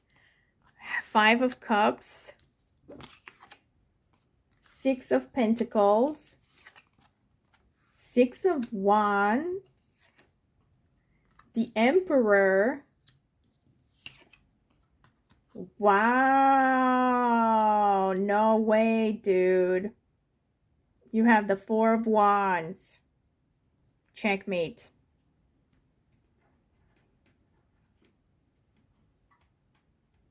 All right, I'm going to shut up. I'm going to hold my thoughts. But I think some of you, you know what I'm going to say. You know already. Yeah, let's see. Spirit, tell me about pile number 3. Who is this person coming towards them in love right now? Who is this person coming towards them in love?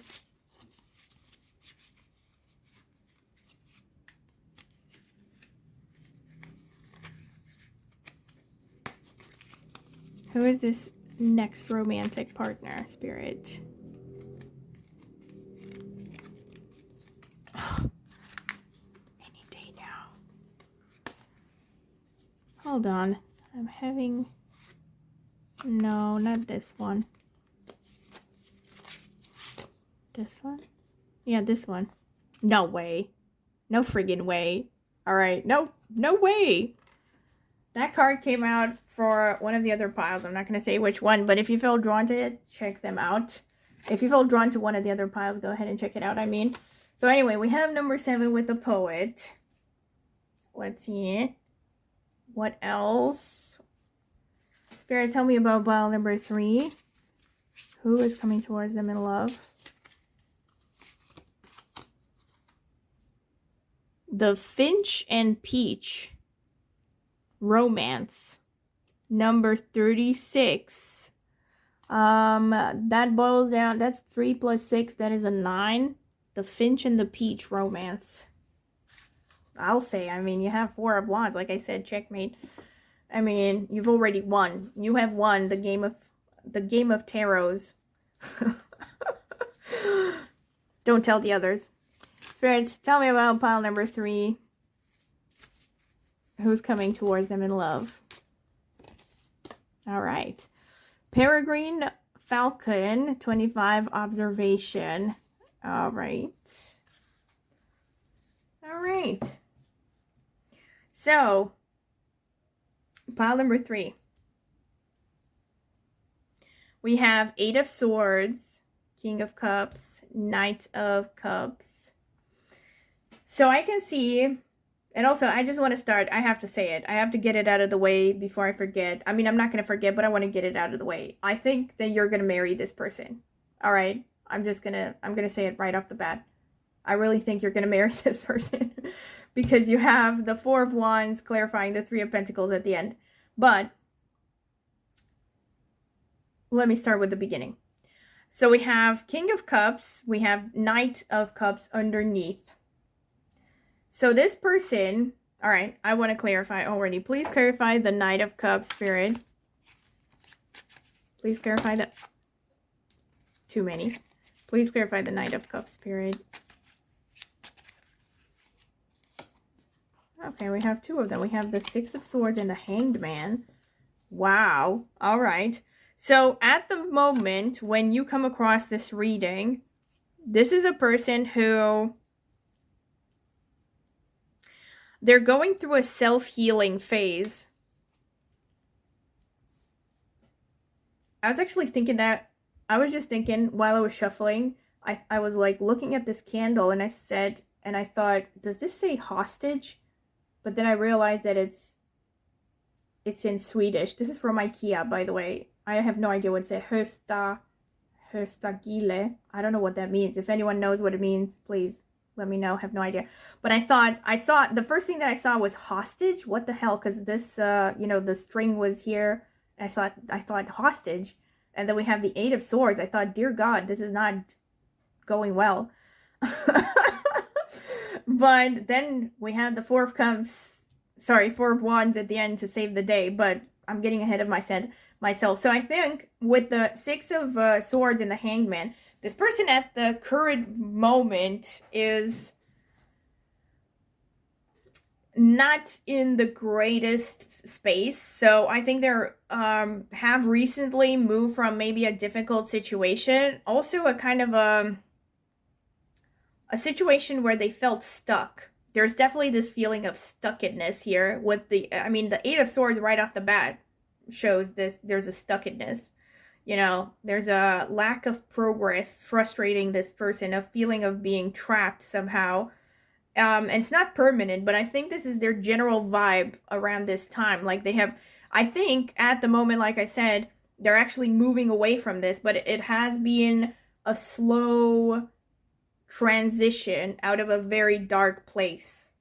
This is how I'm seeing it with the Six of Swords and the Hangman, like a slow and steady progress moving towards the light. And I see them being in this energy of being very mature, not totally blasé, so like not totally cynical and bitter because of that Knight of Cups. I see, I mean, hello, we have that poet energy and we have the Knight of Cups. So this person is definitely a romantic. And we also have this romance and we have the Four of Wands. You know how it's going to end, but anyway, I'm still going to start with the beginning. This person is very romantic, okay? They're in the mood for love. It's a song by Brian Ferry. I think that's his name. He has a jazz version. I love that album. Anyway, I digress. Very kind of looking for love. I think this person is in a place where they're, which explains the Four of Wands at the end, which is that they're ready. They're ready for a serious relationship. This is what I'm seeing. So the King of Cups is a vibe that is very, very mature emotionally. Someone who understands people, someone who can read people.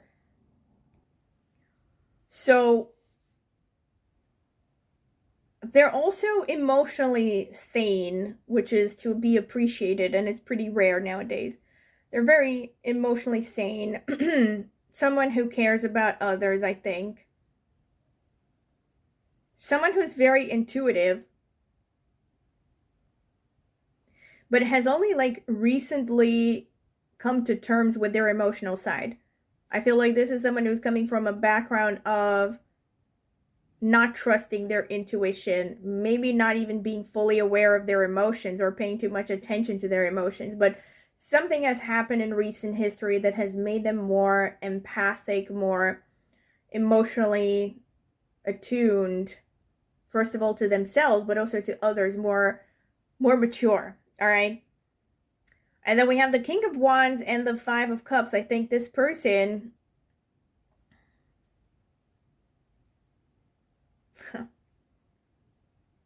they're very determined. They are very determined. This person is not going to waste time when it comes to pursuing this connection. Five of Cups, they are very much driven by not missing opportunities. And look at this, the Ace of Wands and the Six of Pentacles. Wait, another thing I wanted to say with the King of Wands, this person has leadership ability. I also see a strong Leo energy, a strong fire energy, potentially. Also with the Ace of Wands, that's strong. This person has a lot of passion. They're a very passionate person. We also see that with the Devil.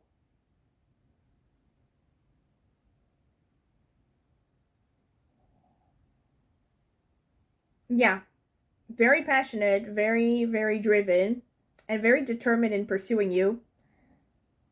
In the past, the opposition, Six of Pentacles. Hold on, I want to get a clarification.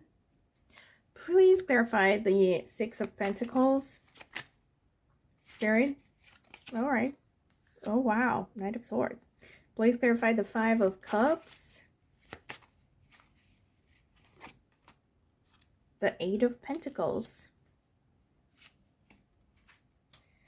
This person might use some kind of a formal setting or some kind of a professional connection to approach you.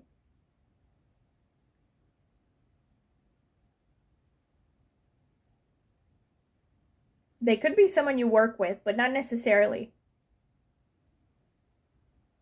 Any kind of professional connection. So maybe you work as a salesperson and they just work up the courage to ask you about what you're selling or something, or pretend that they're a customer or something. But they might use some kind of a pretext around work to connect with you. Or it could be literally, not necessarily that they're strategic about it, but it could be someone that is going to approach you that you're gonna meet really through work somehow, through some kind of a formal setting, or someone introducing you, someone from work introducing you, or some kind of a, I don't know, business deal, something like that. And I think in the past, this person was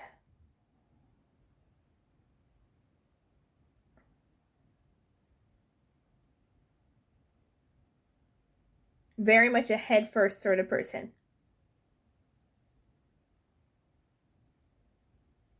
Someone who, you know, was impulsive, maybe didn't think things through, kind of like maybe a little bit of a bull in a china shop. Threw themselves headfirst into things without thinking about details.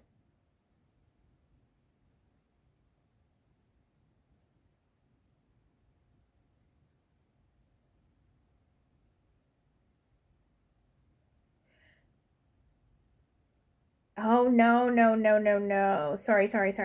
I take it back. That's not the past. This is something else. So they might actually I'm sorry. I just it's just I have to laugh at how strongly these messages come through some cards and some images, because they're so coherent. They tie into one another. I think this person's gonna freak you out at first. They might, this is not the past. They might be too blunt in pursuing you. They might be too straightforward. I don't think necessarily, like, I'm not gonna say that they're crude or something, or they're vulgar or anything, right? But I think that they're gonna be someone who is not too refined, let's say, in the art of courtship, maybe in some ways. Like I said, a little bit of a bull in a china shop. And I think this person could be just someone who maybe is not very socially, what's the word, adept, I guess. They could be someone who struggles socially. So I'm not going to say necessarily neurodivergent, but it could be for some of you. But they could be someone who just doesn't really know the right thing to say or the right thing to do. So I think they could come across a bit too straightforward. This is what I'm getting here. You know? Like, you might be put off initially by how blunt they are and how they just approach you without any qualms about anything, right? And it may not even be necessarily about how they approach you romantically. It's just something in their energy, their style, right? Like, that can come across very, very blunt, very kind of, you know, warrior-like maybe in some ways as well. I'm very curious to see what the astrological notes are going to show for this reading, because it's already very interesting. So, all right, we also have, so this is like, what's potentially going to get in the way is the fact that you may not have a great first opinion about this person. This is the vibe that I'm getting here.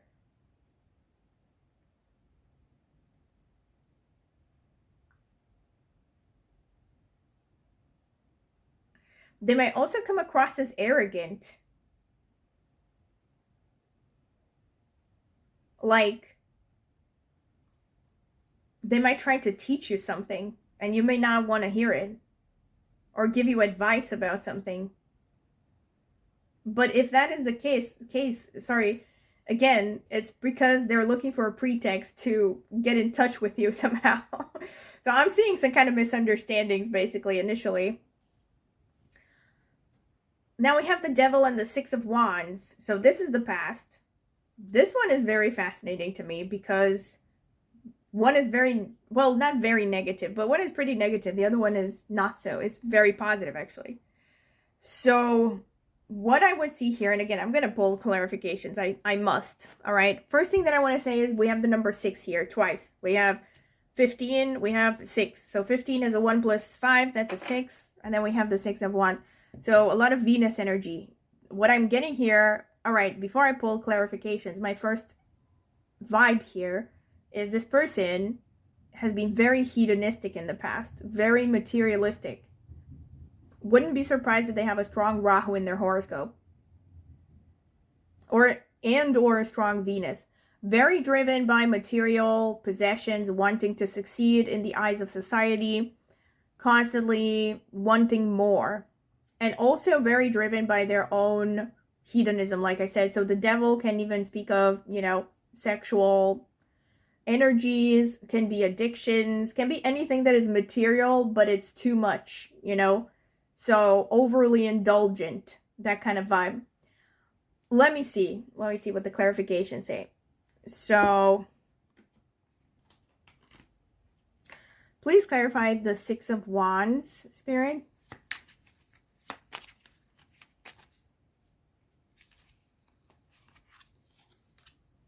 King of Pentacles. Please clarify the King of Pentacles, Spirit. This one. Five of Wands. Yeah. So going hand in hand with the bull in the china shop stuff, this person is definitely not diplomatic, all right? Wait, correction. They were definitely not diplomatic. I think now they have softened up a little bit. A little bit. But what I see here is kind of a tough, ruthless, maybe potentially ruthless sort of CEO type, you know. Someone who's very driven by, you know, results. They have no qualms about arguing with different people. They didn't make an effort to see things from other people's perspective. They kind of burn bridges all around. That's what I'm seeing. But very driven by materialism and potentially, like I said, driven by their own lust as well. Not just lust, but like everything that is the five senses. That's the devil. But it's in a negative way. Like I said, it's too much, I don't know, overindulgence in stuff. And we have Page of Pentacles and the Emperor here.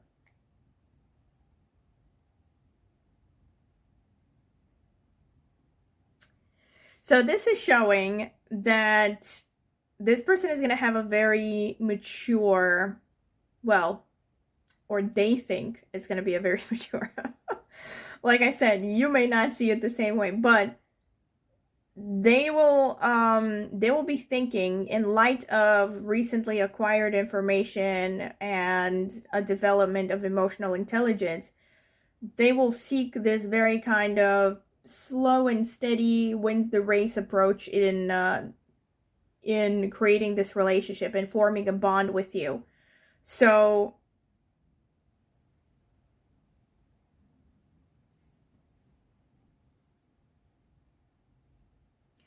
they will approach it with this attitude of making themselves be seen as a very dependable partner,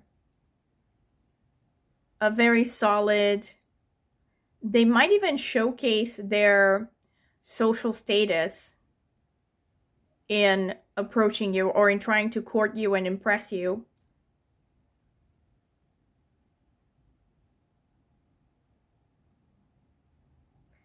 What I'm also getting is there will be a slow progression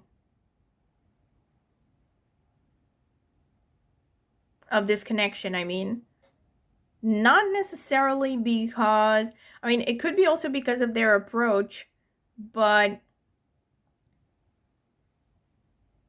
it's, I think, because of some misunderstanding between the two of you. Or you don't quite you don't quite understand them. They maybe don't quite understand you at first.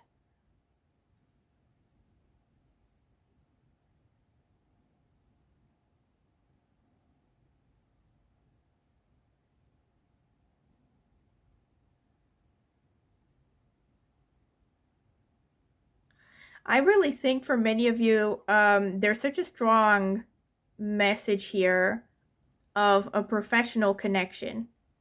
So I think for many of you, this is someone that you could work with even for a while, or it just starts out as a kind of professional thing in a professional setting, you know.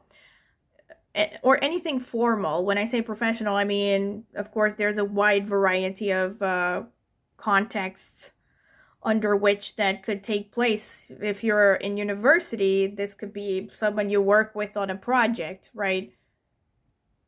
And I think it's going to start out as something professional, maybe kind of a amicable relationship, but ultimately it's leading to marriage.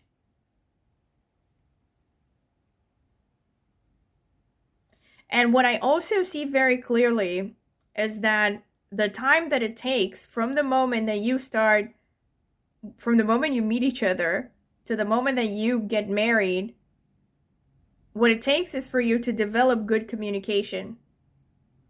So it starts out as, like I said, I'm seeing misunderstandings. There could be incompatibility in your different styles, maybe initially. This person has to learn how to see things from your perspective. Or it could be you as well have to learn from their perspective. But the bottom line is I'm definitely seeing marriage here. So I'm very curious to hear about this file number 3. So let me know, please. Once you get into a relationship, let me know how it goes, because this is very interesting. I mean, like I said, you also have this, the finch and the peach, and it says romance here. So there's a very strong message of romance. And then we have the peregrine falcon. Interesting. We have birds. We have a lot of birds here. And we have here observation.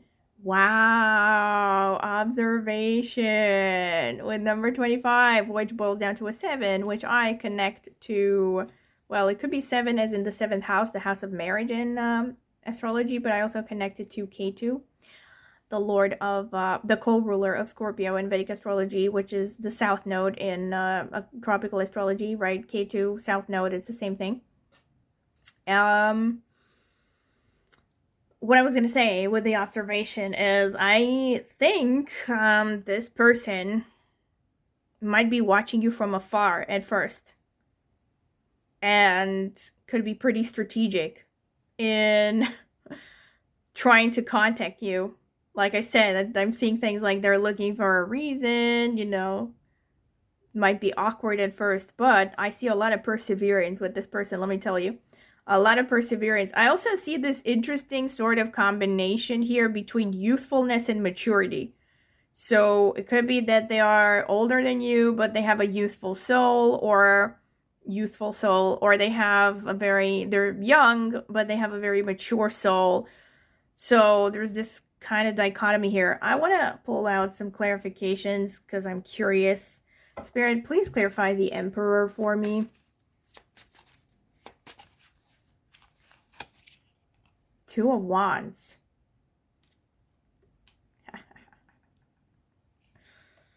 Well, that certainly explains the observation part. So the Two of Wands is about kind of pondering whether you should make a move. So after careful consideration, this person will make their move, right? So I'm definitely getting this sense from the reading that they notice you first. We also have the 7 once, twice. Again, observation, the poet. Yeah, they're watching you from the shadows. All right. Interestingly enough, we also have this. I just said the shadows, and that song started playing in my head, which was popular about 20 years ago. Shit, 24 years ago? I don't know. Was it? No, it wasn't that long. 2008? I don't remember.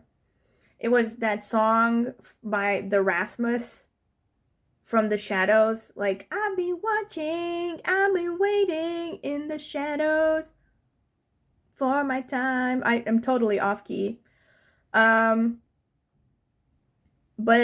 the guy had raven feathers in his hair, and it was the whole music video was like ravens flying around. And it's funny because I got that song with the lyrics, I've been waiting in the shadows all my life. And then I was just talking about how this person could be observing you. Anyway, this is what I see from the cards, from the tarot cards. Let me get the Astro cards now. I'm very curious. Spirit, tell me about pile number 3. Who is coming towards them in love?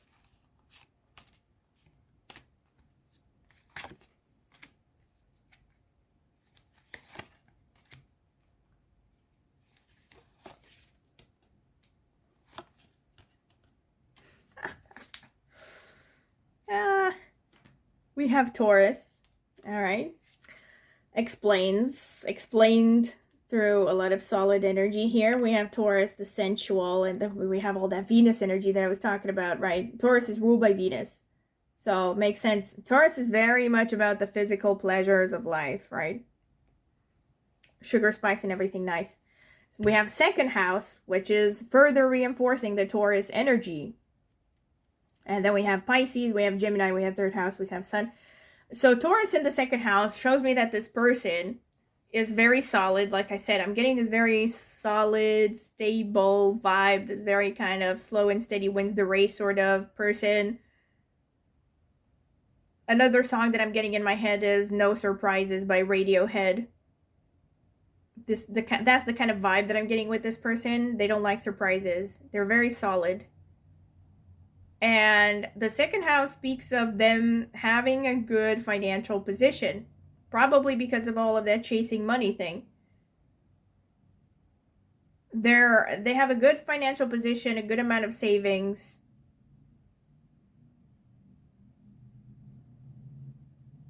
They're very attached to the family of origin, or the family of origin can be very important in their lives. Maybe they're working in the same line of work as one of their parents, or working in a family business. Food is also very important to this person. They love to eat. You could actually meet this person in a restaurant, or you could be meeting through each other's family of origins, right? I don't know. A sibling, a friend of your sibling or something could introduce them. Even something like that could count. If there's some kind of a connection with the family of origin when meeting, that's second house. You could also meet this person at a restaurant, or anything involving food and dieting, really. It could be, I don't know, some vegan convention, or do they have vegan conventions? I'm just making things up. They should. Would be fun. Anyway, I don't know, like something involving diets, right? Herbalife. Oh my god. Yes, you could definitely meet through that. Or any kind of MLM or something that, not MLM, but something that involves food. All right, I'm going to move on. We have Pisces. You could, well, Pisces makes a lot of sense with the poet, with all that Knight of Cups, King of Cups. This just further reinforces the fact that this person is a dreamer. This person is a dreamer. Now I'm Just a Dreamer by Ozzy Osbourne. May he rest in peace. They're pretty romantic. Yeah, I've said it before. They're very romantic. You may not see it at first, but they are. They could also be artistic. Maybe they have artistic hobbies, or they're, even if they're not working in something art related for a living, they could have artistic hobbies.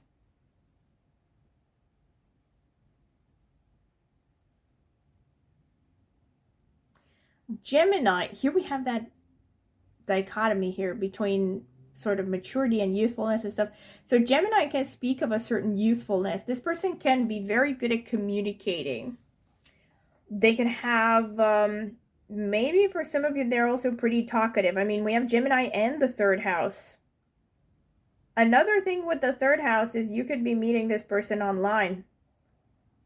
You could also meet this person through short distance or short-term travels.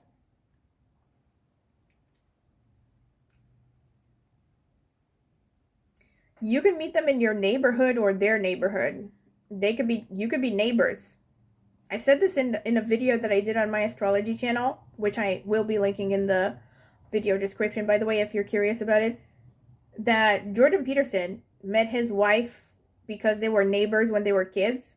And he has I don't remember exactly which placement, but I'm pretty sure it was the 7th house lord falling in the 3rd house.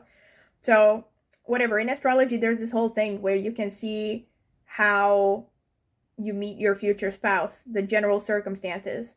So, in his case, it's a strong indicator that he was going to meet his spouse through his neighborhood, and it actually happened. Anyway, I digress.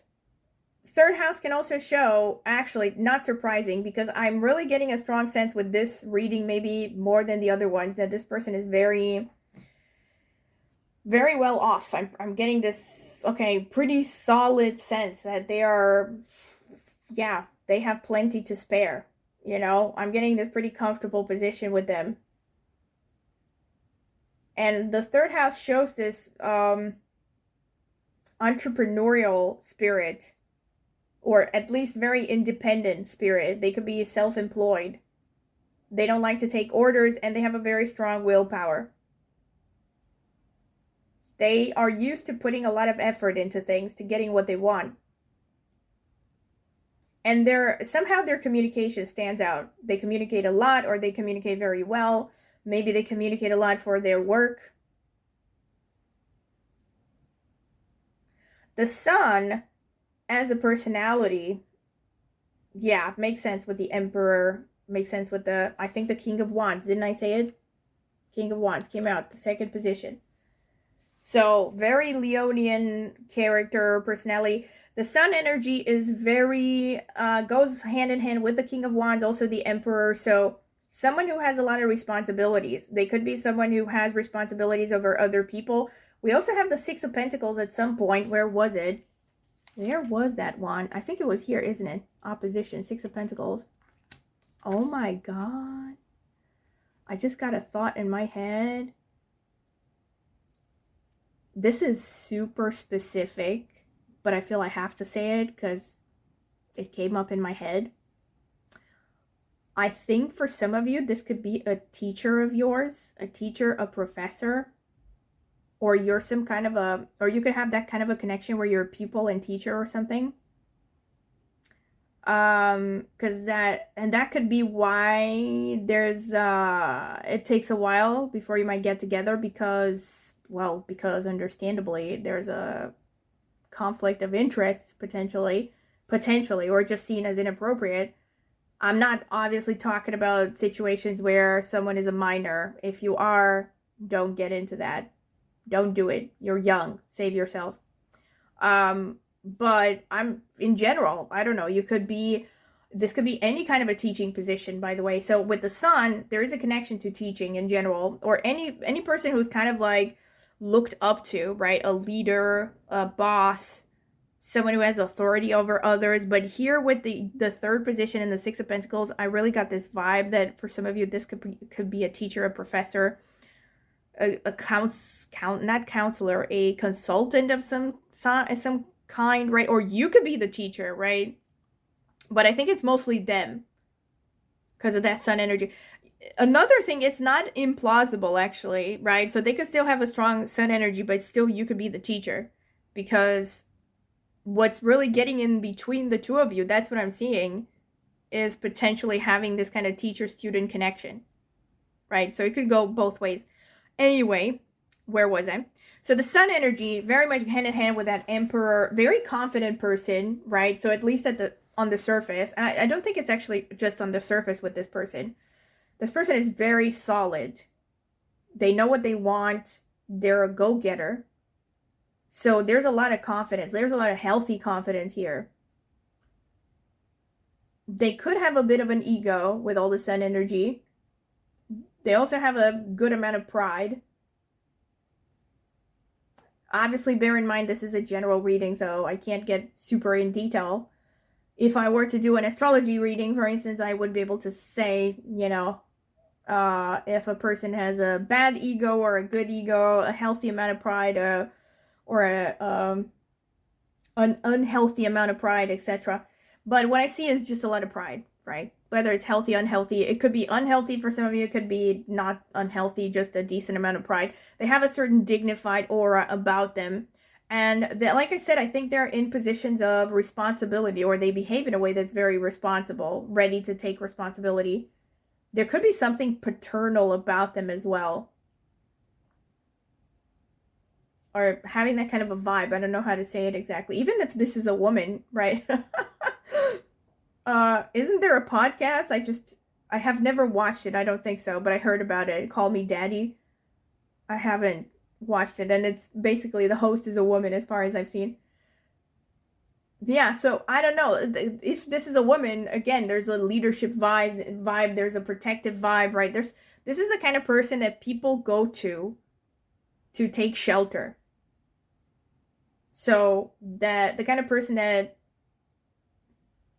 feels safe to others and also guides others, gives advice, teaches. They can also be someone who's very creative with all this sun energy, whether it's something they make a living from or, again, they just have creative hobbies.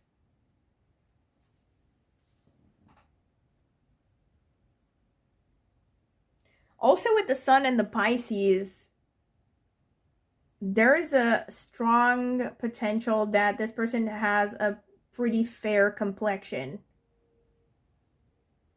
Obviously, within the limits of genetic inheritance. So, if they are a person of color, then they would, tend to have a lighter. They would tend towards the lightest level of skin color based on their genetic inheritance, right? But there's a lot of whenever you have a lot of sun with a lot of Pisces, there's a strong indicator that they could be pretty, pale complexion, blue eyes, blonde hair, stuff like that. If the genetics allows for it, of course. If not, they could just be among the palest of their family lineage, basically. Another thing, speaking of physical appearance, is their voice 100% is going to stand out. What I've also seen actually with the third house is, in some cases, not always, also third and second house, you could actually meet this person, you could actually hear this person's voice before you see them. There are not a lot of circumstances under which that can happen, but that could happen. I don't know, maybe they call you on the phone, you call them on the phone, I don't know, you meet somehow through some kind of a formal phone call for the first time, that could happen. Or you're in a team meeting and they talk and you don't see their face. Something like that. Some scenarios that I could think about. Another thing is, with the second and the third house coming through, this person could also be very connected to music. They could love music a lot, or again, not always very likely, but they could actually be involved in music, being a musician, playing an instrument. Their voice 100% stands out. Their voice and their style of communication, and they use their voice and their communication a lot on a day-to-day basis. They can also be an actor with the sun in the third house, right? That would make sense. Also, their hands, their arms, and their shoulders are really standing out. Their face shape can be pretty broad, and they can have a strong jawline. Their face in general can stand out. So they can have an attractive face. All right, this is what I see. Let me see the Astro dice. Spirit, tell me about pile number 3. Who is this person that's coming towards them in love? Let's see. We have number 12, which boils down to a number 3 in numerology, which is ruled by Jupiter. So again, number 12 could be powerful in either one of your horoscopes, especially in this person's horoscope. The number itself could be powerful. They could be born on the 12th, the 3rd, the 21st, which is another one. Let me think. The 30th, that's pretty much. Or they could be a life path number 12. Life path number 3, actually, number 3 could be prominent in their numerology or your numerology.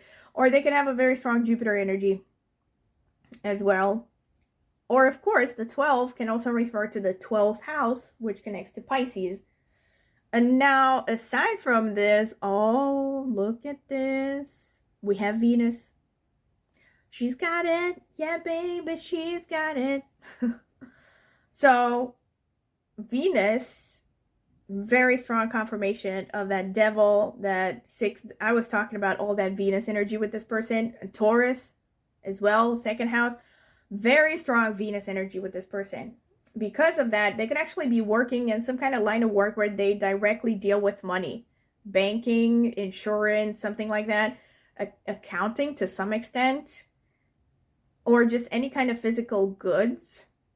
They could also, again, the Venus just shows that they could be very attractive as well. A lot of Venus energy. They could be attractive. Their voice, by the way, can be very attractive. Like I said, it really stands out. And Venus can also show a lot of sensuality, a lot of focus on materialism, pleasure, fun, hedonism, and all that. Loving the good stuff in life. And then we have Sagittarius, which shows, again, a little bit of Jupiter energy with this person. So they could also be someone who is fond of traveling, is open-minded, likes to learn about philosophies and about religions and beliefs and stuff.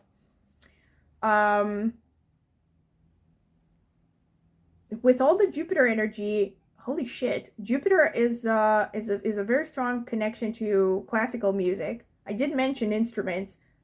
So for some of you, this person could be playing an instrument. Aside from that, Jupiter can also be connected to just anything that has to deal with education, higher education. So this person could be pretty well educated. Okay, let me get the astro notes. Let me see. Spirit, tell me about pile number 3. Who is this person that's coming towards pile number 3 in love? Tell me. Who is this person that's coming towards pile number 3 in love?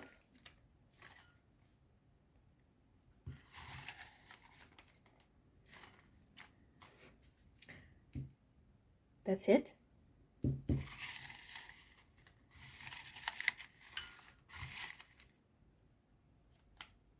All right, that one wanted to come out. Yeah, doesn't. Actually, wait a minute. No, it doesn't feel right. All right, let's see. Gemini again. Jupiter again. Cancer. Okay. Libra, more Venus. And the number 7 that I was talking about. Oh my God.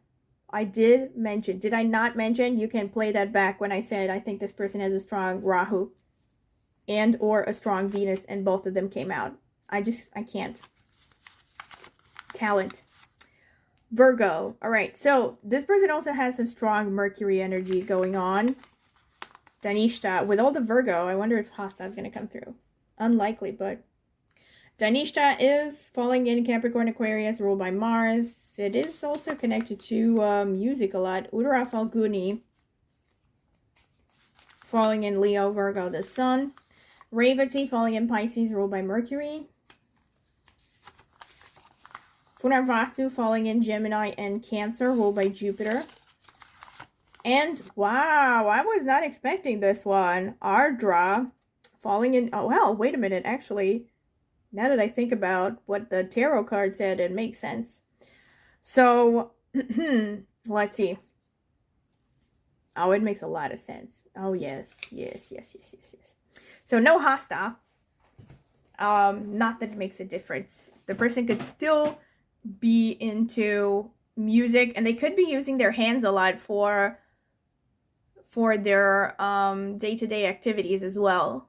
But nowadays, that's many jobs, like including typing away at a computer, because at a laptop or whatever, right? Because everyone is typing, they're using their hands. So anyway, let me break things down over here. We have loads of confirmation. These are such strong confirmations, like holy moly. Jupiter, definitely very strong. So this person, like I said, highly likely that they are well educated, and or at least interested in continuously educating themselves.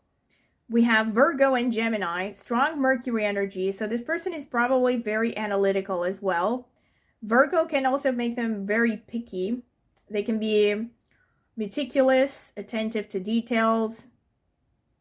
they can be very left-brained in some ways, which is interesting because they're a combination between left brain and right brain. So there's a lot of like romantic poet sort of energy, but then there's also a very rational energy with this person, which actually makes sense with Ardra, but I'm going to get to that at the end.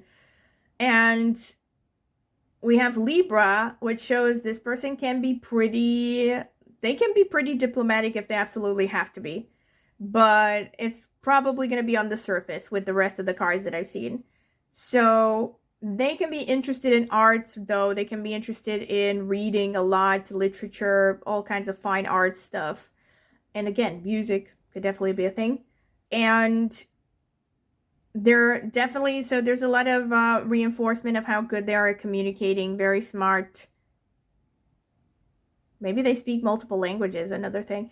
Rahu can show not just that this person is probably quite materialistic and rational, but also that they might be coming from a different cultural background than you. Ardra shows that this person is very good at hiding their emotions and at the same time very capable of very strong emotions. Probably has very intense emotions, but nobody can see it. So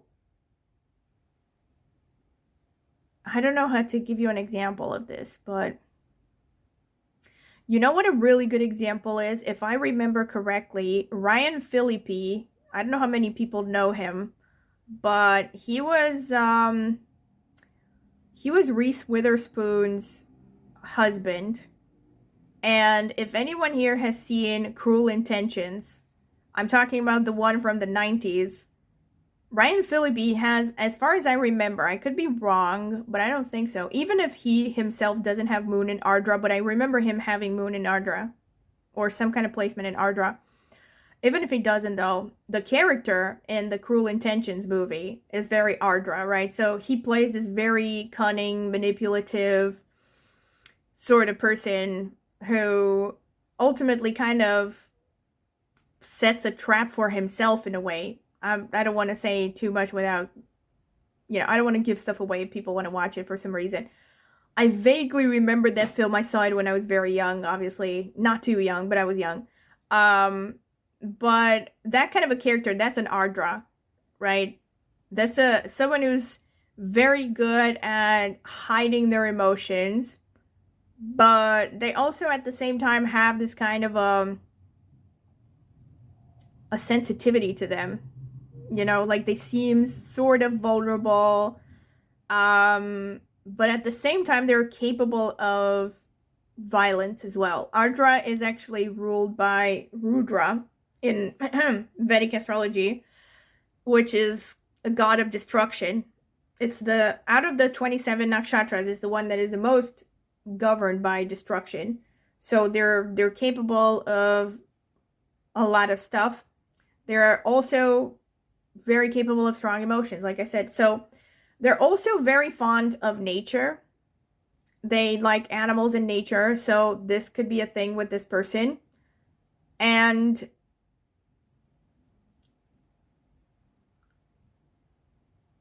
they could like forests, especially.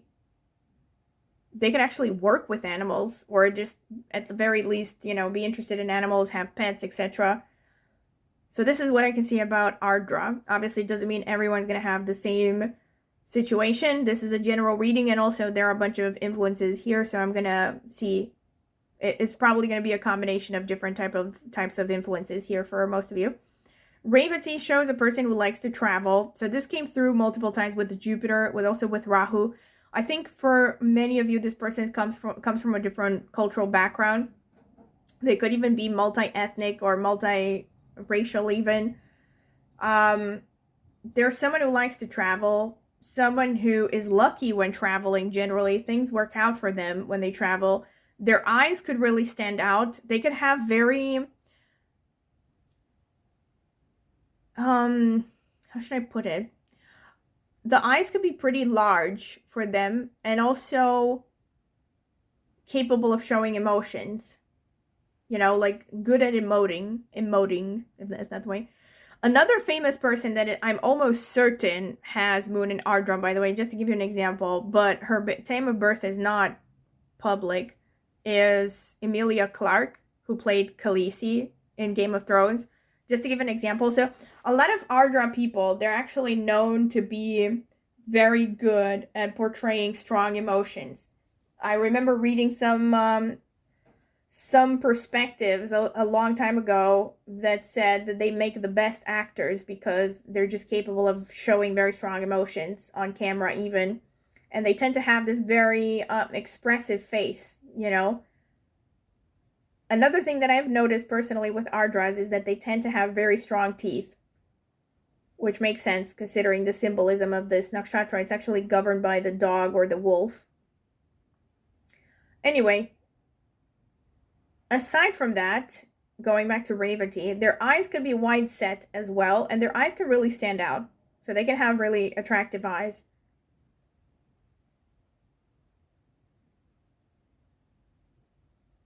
In some ways, this person could be naive, and in some ways, they could come across as arrogant. Punarvasu can make this person seem cat-like as well in some ways, but also they're very, very philosophical, very driven. Again, with a mind that is focused on higher learning to a large extent, pretty ambitious. And they could have this thing. It's interesting, you have the Two of Wands in Punarvasu. I just realized this could be someone that you hit it off with on the second try or the second encounter. So maybe, like, not necessarily an ex. That could be a thing, although I'm not specifically seeing an ex story here. The second try could be something like, I don't know, maybe you met on a holiday 5 years ago, you lost touch. Like, have you seen those series with Before Sunset, Before Sunrise, something like that? That could be a thing. Obviously, that's a hyper romantic thing. But honestly, with this spread, I wouldn't be surprised. Something like that, you know, where you meet by accident and you meet by accident again after 4 years or something like that. That could be a thing about how this relationship happens. Obviously, I'm not saying you have to marry this person, but with the Four of Wands, I think for many of you, if not most of you, this is actually going to be the case. And Uttara Falguni shows, again, a tendency to be artistic, really stubborn. So I have to say, with all the third house, the Sun, the Taurus, the Uttara Falguni, the Ardra, this person has an unshakable willpower. This is the kind of person that forget about changing their course or their mind on anything. Which, now that I think about it, you know, maybe kind of sounds creepy when you think about the fact that they might be interested in you and they pursue you or something. Again, I'm going to try not to look at I'm going to try not to look at the hostage on that candle. Heaven forbid. Where's the wood? I can't knock on wood because this desk is made by IKEA. But you can knock on wood wherever you are. Anyway, where was I? So, Dhanishta, all right? Dhanishta can make a person, again, very artistic. There's a lot of music here. There's a lot of focus on music. So, doesn't automatically mean, of course, that everyone is going to be a musician here, but music is going to be very important to this person. You can see them always listening to music or always identifying through music or always talking about what's your favorite song or something. Uttara Falguni. Oh, yeah, I talked about it. So Uttara Falguni, which is ruled by the Sun, very strong leadership ability, very stubborn, focused on arts as well. Artsy, creative, leadership ability. I did mention that already. Dhanishta can also have a sort of a military tangent as well. So they could have an interest in military, weapons, warfare. They also can have a very strong body, especially with Ardra and Dhanishta. A pretty strong, healthy looking body. Even if this is a woman, They could also enjoy working out a lot. Could enjoy it. Whether they enjoy it or not, this person is not going to look dainty. I don't think so. Unlikely. Very unlikely. Also with Danishta, they could like dancing a lot. Or just any kind of artistic, you know, music, dancing sort of thing. Parades, things that are over the top. And they could actually have an interest in military music, by the way, with Danishta. Which is kind of a weird thing, but you see it. They could also, with Revati, I forgot to say this. Oh gosh, I forgot to say this for one of the other piles. I forgot which one, but Revati came out for one of the other piles as well. So with Revati, they could actually be involved in aviation or flying, or they could be interested in flying. So I don't know, maybe they like hang gliding or something, or just to give you an example, again, right off the top of my head, Angelina Jolie has 3 planets in Revati, including the moon in her horoscope. And she has a helicopter pilot license. I had to think about it for a second. I was going to say driver's license, but no.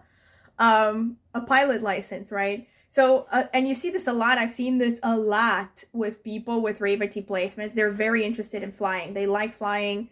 At the very least, they would like traveling by plane. They like, also speaking of planes, they could work in something connected to air travel, like flight attendants, pilots. Yeah, something to do with flying could be a thing. And also they like to travel a lot in general, whether it's flying or not. Okay, this is pretty much what I have for you, pile number 3. This has turned out to be the longest reading. Oh my god, like I don't even know if I'm going to have enough storage space to save up this video. I might have to split it up, heaven forbid. And again, I don't have wood to knock on. Because IKEA doesn't make their desks out of wood. Not really. Anyway, this has been the reading, alright? I hope you have enjoyed it. And once again, if you have, don't forget to subscribe to my channel. It's the easiest way to support me, and it is free. Also, click on the notifications bell if you want to see when I post a new video. Also, comment in the comment section with any feedback you would like to give me, whether it's positive or negative, as long as you keep it respectful. Please tell me how this reading resonated, which parts resonate, which don't. Of course, feel free to come back to this reading once you start dating someone, see how it resonates. And aside from that, if you are interested in a private tarot reading, I've had a lot of people ask me this on both my astrology and tarot channels, that I should be posting a video or some kind of a public post where I talk about my services and what kind of readings I do and exactly for which prices. And I said that I don't feel comfortable doing that just yet. And like I said, I might have a website at some point where I make the prices public. But for the time being, I do recommend that you send me an email. I will leave my email address in the video description. And I can promise you 100% that I don't spam anyone, because a lot of people, I think, are afraid that if they send me an email that I will send, I don't know, a lot of like spam emails, or that I will save their email or something like that. I don't do that, right? So if you're curious to ask me for information, that's the only time when I will send you an email back.